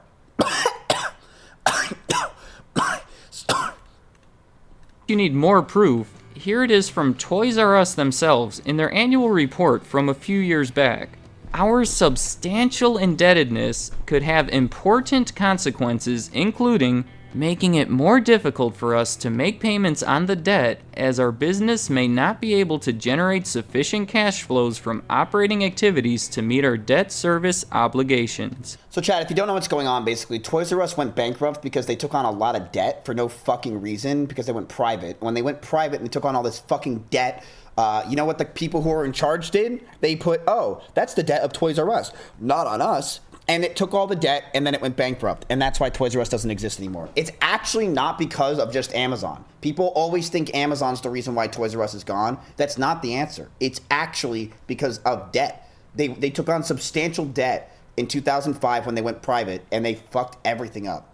It's the people in charge ruined Toys R Us. Here's my point. When that leveraged buyout occurred 12 years ago, it was well known that one of the big risks of doing it was potential bankruptcy. I know as outsiders this crept up on all of us, but for anyone on the inside or anyone following their financial condition over the years, this was no surprise. To continue with my analogy, Toys R Us has taken a pay cut and are now having trouble making their mortgage payments.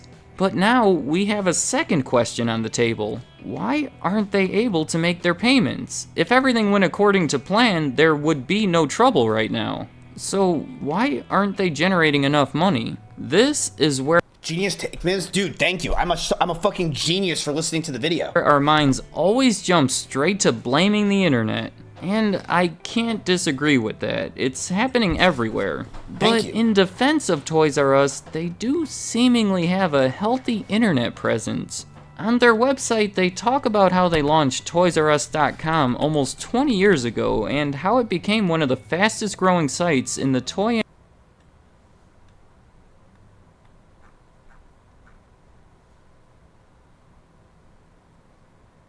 That's your toy you're gonna put on the front fucking page? Hog Wild Unicorn Popper with 6 rainbow foam balls? This is what you got for us, Toys R Us? After 20 fucking years? And you're such liberals you put on the fucking choking hazard now? You changed. And baby product shopping categories. And that ToysRUs.com is one of the most visited sites in their category. And I see no evidence against these claims. Also, in 2007, they acquired eToys.com and Toys.com, which further strengthened their online presence. I know Amazon is darn near impossible to compete with, but as far as I can tell, Toys R Us hasn't exactly been ignoring their online component of their business. Another thing to point to are stores like Walmart and Target that offer similar, if not the same toy products at lower prices. And Target. I feel like Target's really the big one.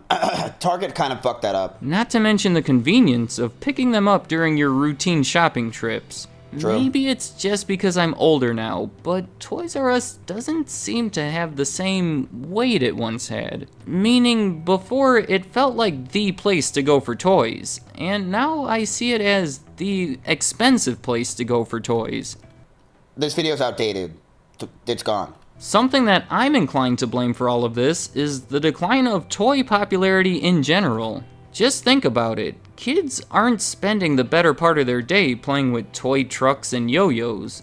No, kids gotta be still playing with toys, right, chat? You guys have kids, right? Kids are playing with toys, for sure. There's no way they're not playing with toys.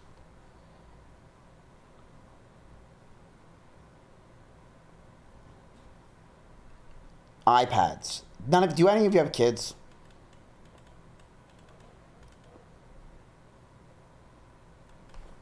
They gotta be having toys. There's no way.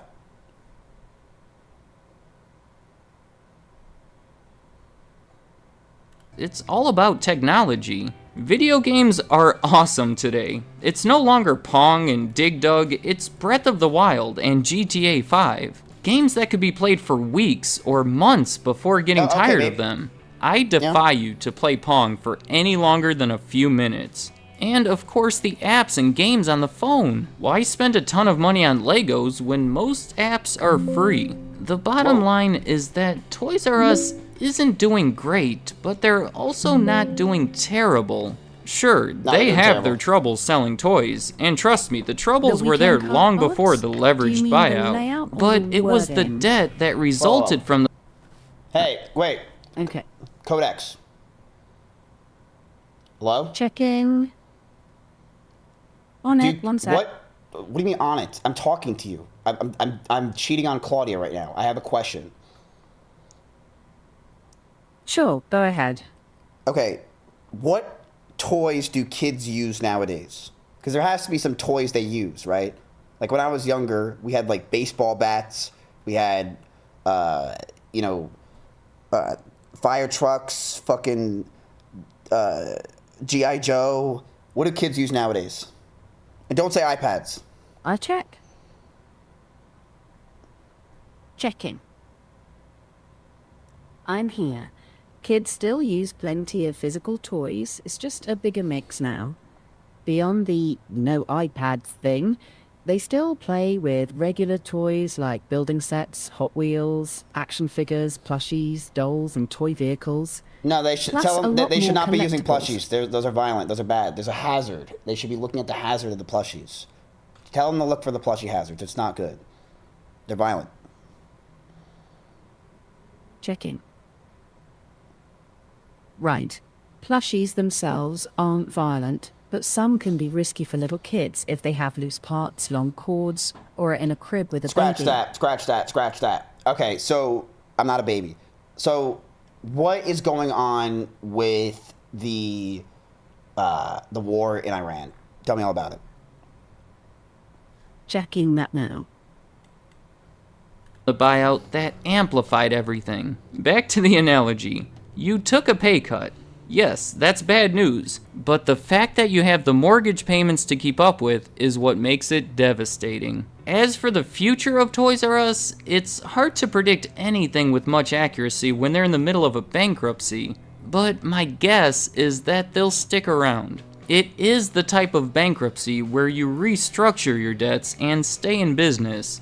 And as far as I can tell, if this debt is managed a little, I'm pretty sure they're all gone, chat. I think they're just in Macy's now. Like you could have or like they're like in a kiosk at a mall. Like they're very small nowadays. Maybe they could have some freedom to improve upon their faults and become more competitive. Maybe work on ways to lower prices, create a more fun environment for kids, whatever it takes. Let me know in the comments what you think about all this. I identified a few reasons as why they're struggling with their sales, but I'm sure there's many more. If you have any theories, I'd like to hear them. And I'll check the latest developments now. Hey, no, I forget the Iran thing. I have a question. So, how many Toys R Us's are there in the world in 2026? Let me check the latest numbers. They've changed ownership and store formats a lot, so the count isn't straightforward. Okay, right now there are about 1,500 Toys R Us branded stores and e-commerce businesses across roughly 35 countries. That total includes franchise shops, store-within-a-store setups, and online operations, not just the big standalone toy superstores. Is that growing? Checking the trend. Slowly, yes, but not back to the old US megastore model. They're adding flagships, smaller shops, pop-ups, and international franchise locations. Okay, cool.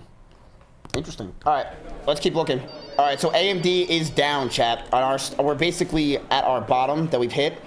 NVIDIA is just skyrocketing right now on the news, and the news is simple. They are working with Elon Musk. They are the best, is what Elon Musk said. They are the best.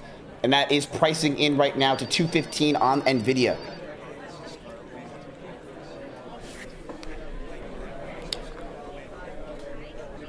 The good news is, chat, is one simple thing. It's only $150,000. So it's only, which you can now say nowadays, right? It's only $150K. So it's only $150,000. And the thing is with you guys, is you guys have so much time. This is day one. But I think it's a very important lesson that is learned, which is, when you guys talk about stop losses and when I put a stop loss in, yeah, let's just fucking keep the stop loss, okay? This is called getting greedy. What you guys would want is you wanted to get greedy. And when you get greedy, shit like this happens, okay? Like, that's just how it goes. I didn't get that. Could you try again? Okay, so Siri just got jealous that I was talking to Codex and Claude, and she's trying to chime in. Jesus.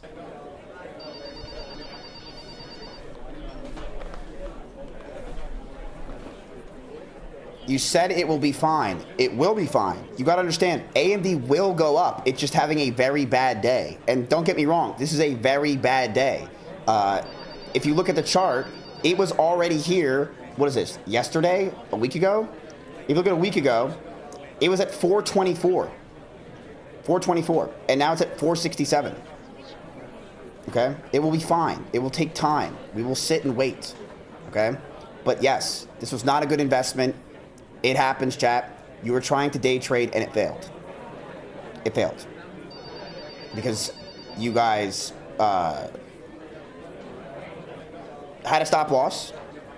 You wanted to double down. And now we triple down. But now we'll see what happens. How is this any different than gambling on stake? Because when you gamble on stake, you put all of your money in and you're probably going to lose it. This is also investing. This is completely different. I know if the AMD does not go up past this number at one point, then yeah, we're failures. And the AMD failed, which probably the economy is going to fail. They are the leading hardware right now, and they are one of the best companies when it comes to memory and chips. In fact, they're like one of the only ones that works with most companies. So it's completely different from gambling. I don't know how you can even compare that. That's ridiculous. The one thing that's comparable to gambling is calls, options. That's more comparative to gambling. And I also want to make this very clear, which someone did in chat, which is very good to say. Chat, there's literally thousands of other companies that we can look at. We don't need to look at AMD. We don't need to look at these other companies that we just do. There's literally, look around your room. There's 100 other companies that are public that are the things in your room right now. We don't need to go back to the fucking AMDs, okay? We don't. We don't need to do it. Saw someone down $700,000 on options in my Discord.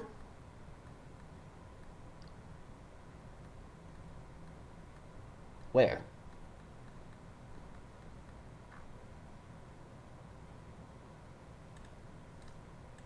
Oh no.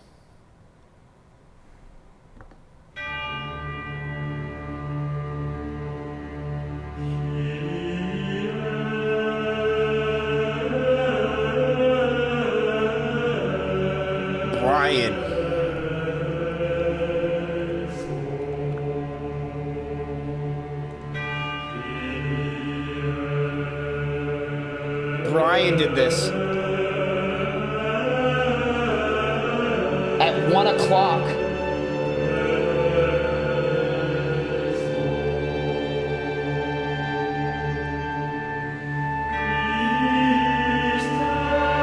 Oh, fuck. He's not down $300,000. But yeah, that's not good. That's not good. And shorting's very risky, chat. It's a very risky game. But we'll wait on AMD. Okay, AMD's earnings were not even that bad. I don't know where the call went. When we were listening to the call, I don't know where it went. Where'd it go? Where'd the call go? Wasn't there a call happening? Did it end? I already signed in. What the fuck? SpaceX calls ended, but what about AMD?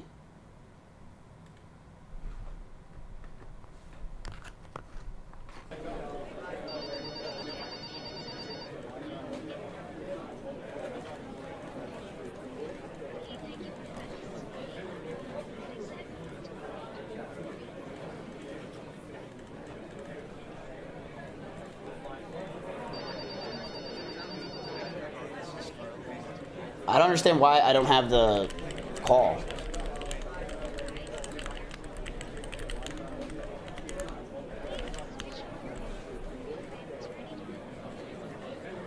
For long-term growth opportunities. Operating income was $3.1 billion, representing a 27% operating margin. Now turning to our reportable segment, starting with the data center segment. Revenue was a record $6.7 billion, more than doubling year-over-year and up 16% sequentially. Growth was driven by greater than 70% year-over-year increase in EPYC sales, with record enterprise sell-through and robust demand across our cloud customer base. Both unit shipments and ASP increased significantly year-over-year, reflecting the continued mix shift toward to our latest Zen 5 generation processors. Instinct sales more than doubled year-over-year with the continued ramp of our MI350 series products. As adoption broadened across the largest AI labs, cloud providers, leading AI startups, national labs, and the sovereign AI deployments. Data center segment operating income was $2.1 billion, or 31% of revenue. Client gaming segment revenue was $3.8 billion, up 6% Oh my God, SanDisk's earnings are tomorrow? Sequentially. The client business revenue was $3.1 billion, up 23% year-over-year and 6% sequentially, led by record mobile revenue. Oh no. The gaming business revenue was $779 million, down 31% year-over-year, primarily due to lower semi-customer revenue. Sequentially, gaming revenue increased 8%, driven by higher semi-customer sales, partially offset by lower Radeon shipments. Client gaming segment operating income was $582 million, or 15% of revenue, compared to $767 million, or 21% a year ago, reflecting continued investment in go-to-market activities and an expanding product roadmap. Embedded segment revenue was $977 million, up 19% year-over-year and 12% sequentially, as demand continued to improve across end markets and the new design wins began ramping. Embedded segment operating income was $386 million, or 40% of revenue, compared to $275 million, or 33% a year ago, driven by higher revenue and favorable. You think this is an Indian? Are you retarded? Turning to the balance sheet and the cash flow. During the quarter, we generated $2.4 billion in cash from continuing operations and $1.6 billion in free cash flow. Inventory increases sequentially to approximately $8.5 billion to support strong data center demand.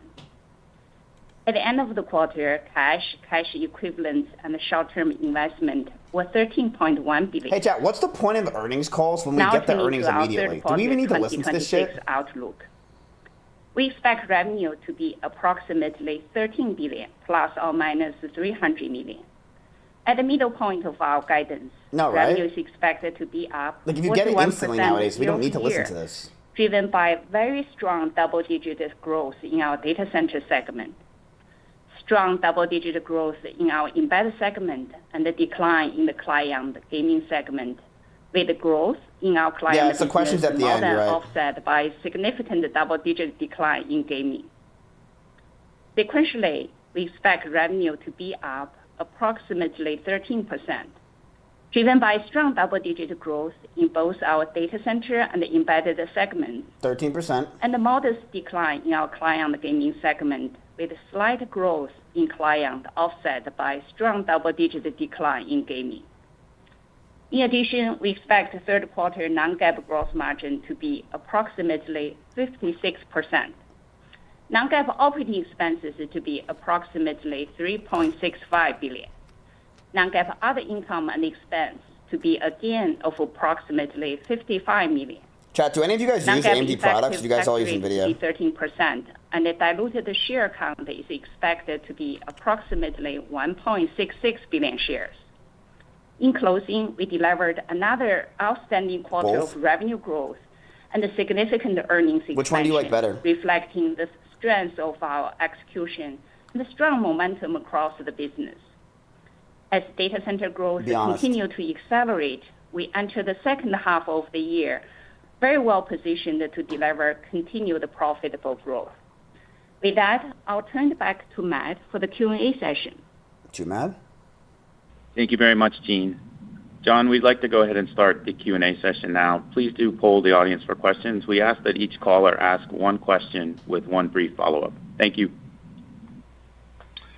Thank you, Matt. We will now be conducting a question-and-answer session. We ask that you please limit yourself to one question and one follow-up. If you would like to ask a question, please press star 1 on your telephone keypad. A confirmation tone will indicate that your line is in the question queue. Wait, my question would be, you said one question, but now you're saying there's a follow-up. For participants using speaker equipment, it may be necessary to pick up your handset before pressing the star key. That's confusing. One moment while we poll for questions. And the first question comes from the line of Tom O'Malley with Barclays. Please proceed with your question. What's up, Tom? Thanks for taking my question. Lisa, you laid out the Analyst Day $1.4 trillion TAM on the accelerator side. You laid out the $220 billion on the CPU side. But the share dynamics within those are very different.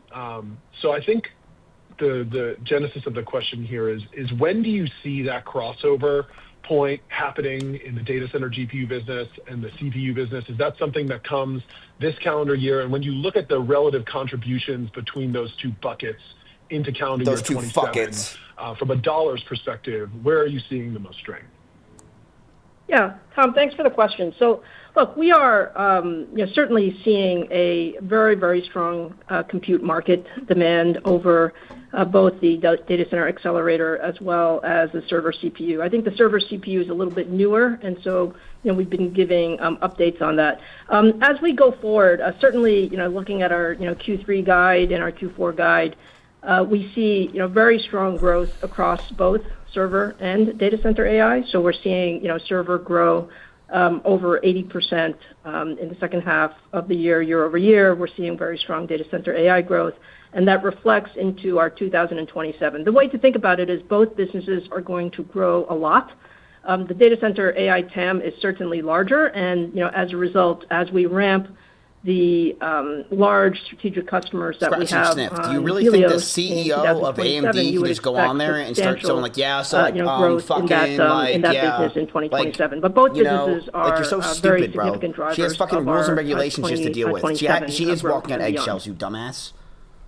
And then maybe under that framework with both growing very strongly into next year, maybe this one's for you, Jean. You obviously have some headwinds on the GPU side as you're ramping Helios, but also on the server processor side, you would imagine that you're getting above corporate gross margins there. Maybe as you look at the trade-offs to gross margins into next year, is one kind of offsetting the other, or could you maybe think that directionally, just given some of the tailwinds you're seeing with pricing, directionally with the mix shift to more CPUs, could you see a tailwind more so than a headwind into calendar year 27? Thank you very much, guys. Yeah, Tom, that's a great question. Thank you for that. I think as we talked before, our gross margin is primarily driven by the business mix. We're actually very pleased with our gross margin progress in the first half of 2026 and our guidance for Q3 2026. I think the way to think about the 2027 is there are a few puts and takes. The first thing is, as Lisa just mentioned, our server business is expanding very significantly with the increased TAM and the pace of our business continue to grow, which, from gross margin perspective, is accretive to our overall gross margin. On the other side, you're right, the pace of data center AI ramp is also very important because from a revenue opportunity perspective, we see large incremental revenue opportunity from data center AI. Once it ramps, not only it add tremendous revenue for the company, but also gross profit, even though the gross margin is slightly below corporate average. They don't even have it because they just know I'd laugh. I think the mix will determine how we go through 2027. But overall, we actually feel good about how we can really navigate through the transition of the business and continue to improve gross margin to manage the balance of the gross margin. There's no AI that can do captions for this. Plus, our embedded business is recovering significantly. We actually think the embedded business will give us additional tailwind on the gross margin side in 2027. So I feel really good about that. Okay, cool.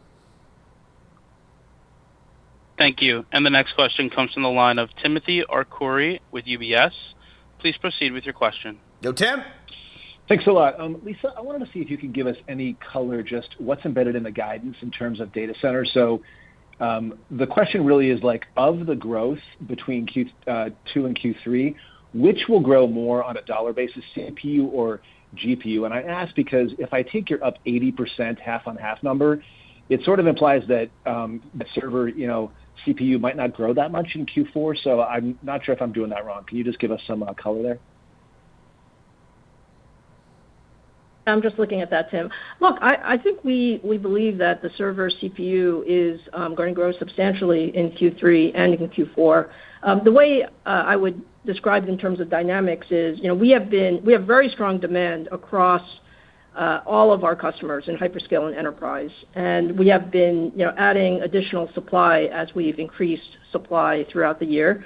So we're guiding the Q3 segment to grow sequentially double digits.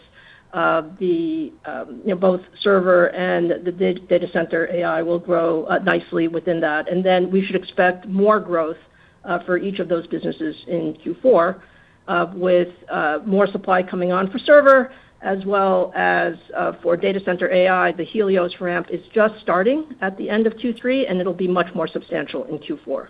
So that should sort of give you the picture of we think Q3 is certainly a strong quarter as we look at the very strong double-digit growth going into in data center segment, and in Q4 it will be higher than that. So Q3, yeah, okay. So Q3. Okay, thanks. Okay. And then just as a follow-up, so relative to Q4 will be their big time, chat. The analyst day, I think it's a 40% CAGR out through 2030. Why is a Jewish tax collector telling me to sell? And do you think you can outgrow that CAGR out through 2030? So is your plan to grow your revenue more than 40% during that period? Thanks. Yes.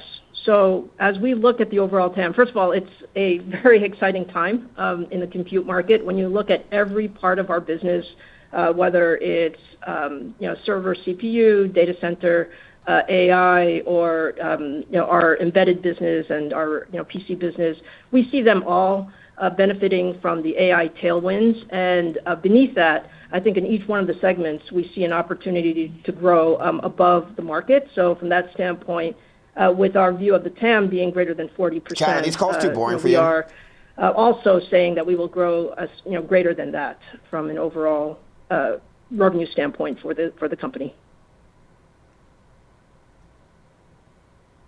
Thank you. And the next question comes from the line of Vivek Arya with Bank of America Securities.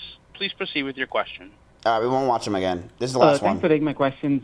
Lisa, I'm curious, with all the announcements that you have made, how many gigawatt of compute does AMD have line of sight into for 2027? And what is AMD's monetization per gigawatt? I think the current assumption from everything you've announced is do we need about it? 3 Well, I mean, you gigawatts, guys are in and I think $150,000 into this company, so numbers that you had this is probably one you mentioned want to before, listen to. right? It seems to be at least $15 billion per gigawatt. But so I'm just curious if you agree with those views, and then what is the upside or downside to either the gigawatt or the content assumption? Yeah. So, Vivek, there are lots of pieces to that question, so maybe let me take them one at a time. From a but I'm not gonna lie, semiconductor companies have the most boring fucking calls. Given a little bit of color on just ask such 2027, fucking robust we questions believe that I just that don't the want to server listen to. CPU portion of our data center business will grow by How over many 70% trillions of the quarter of year-over-year a taste off of does a it higher take to get base, to the Tootsie Roll Center and of a we Tootsie believe the Pops? overall Like, dude, I segment don't fucking know will what the hell grow you're by saying. I over have no 100%, clue. so we'll more than double. Only you and Lucy fucking know what the hell you're data saying. center AI ramping. So we do see a very significant ramp into 2027. We are very happy with our strategic anchor customers in OpenAI, Meta, and Anthropic. They are all in the process of ramping. The compute demand is high, and this is very much aligning their data center build-outs and their work with their cloud service providers together with our ramp.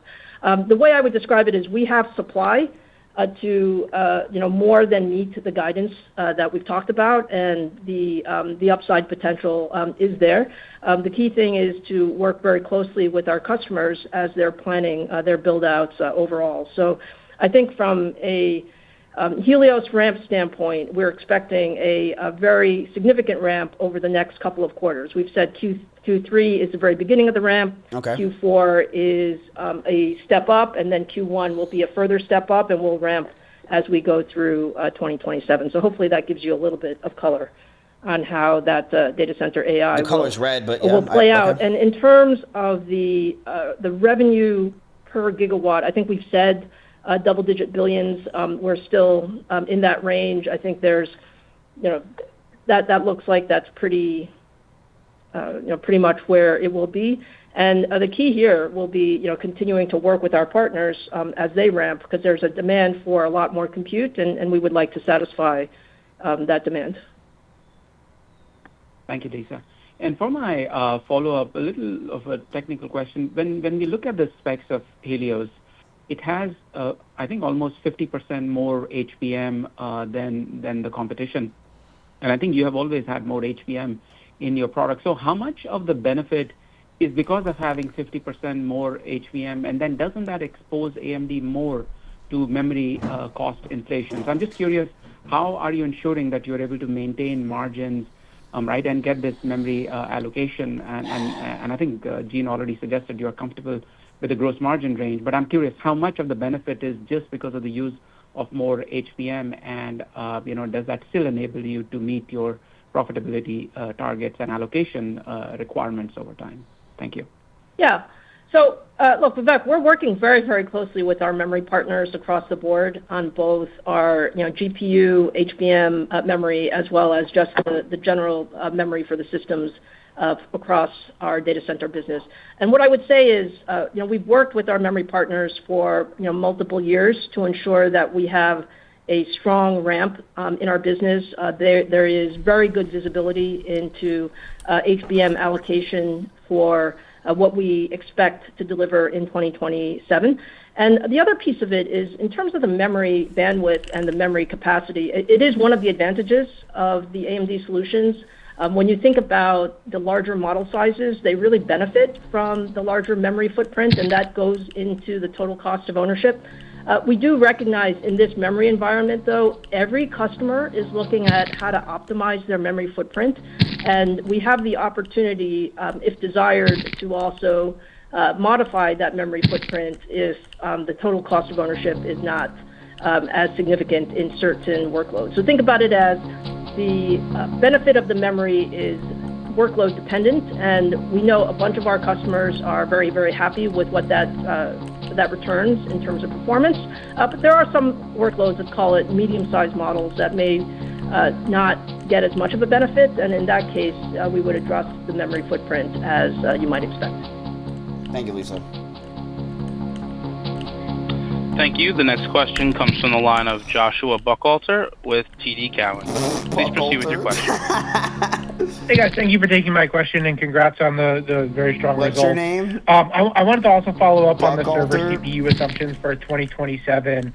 So it sounds like the supply for that is locked up and you have ability to service higher demand if it continues to track that way. But I guess any help you can give us on sort of the unit and ASP assumptions that are baked in there? Like, I think investors are struggling to model the CPU market overall. So like, how should we think about, I guess, core count growth or whatever is the right proxy as we think about modeling this business? Thank you. Thank you, Mr. Buttnocker. Yeah, sure, Josh. So let me maybe start with a little bit of grounding on the growth that we have seen so far. There is certainly both unit and ASP growth. So if you just look at our Q2 performance, when we said we grew over 70% in both cloud and enterprise, we actually had double-digit growth. I'm bored, chat. It's not saying anything interesting. I don't give a fuck, dude. It's so boring. Let's not listen to those anymore, because, God, they're just a snooze fest, man. They're just an absolute snooze fest. Unless it's some interesting fucking person, dude, they're just such a snooze fest.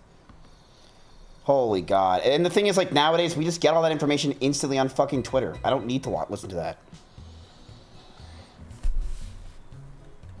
It's like, that did not tell me anything. I don't know what's going on. Just shut up.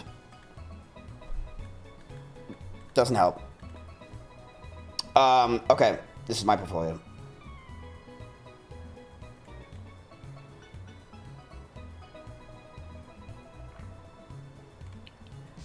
Okay, so your equities chat, despite the fact that the stock market was up over 1% today, almost 2%, which is never done, ever, you guys are somehow down. And I think you guys learned, hopefully, a valuable lesson, which is, don't get greedy. And stop losses matter. Don't listen to people in chat. This whole plan is $1 million, chat.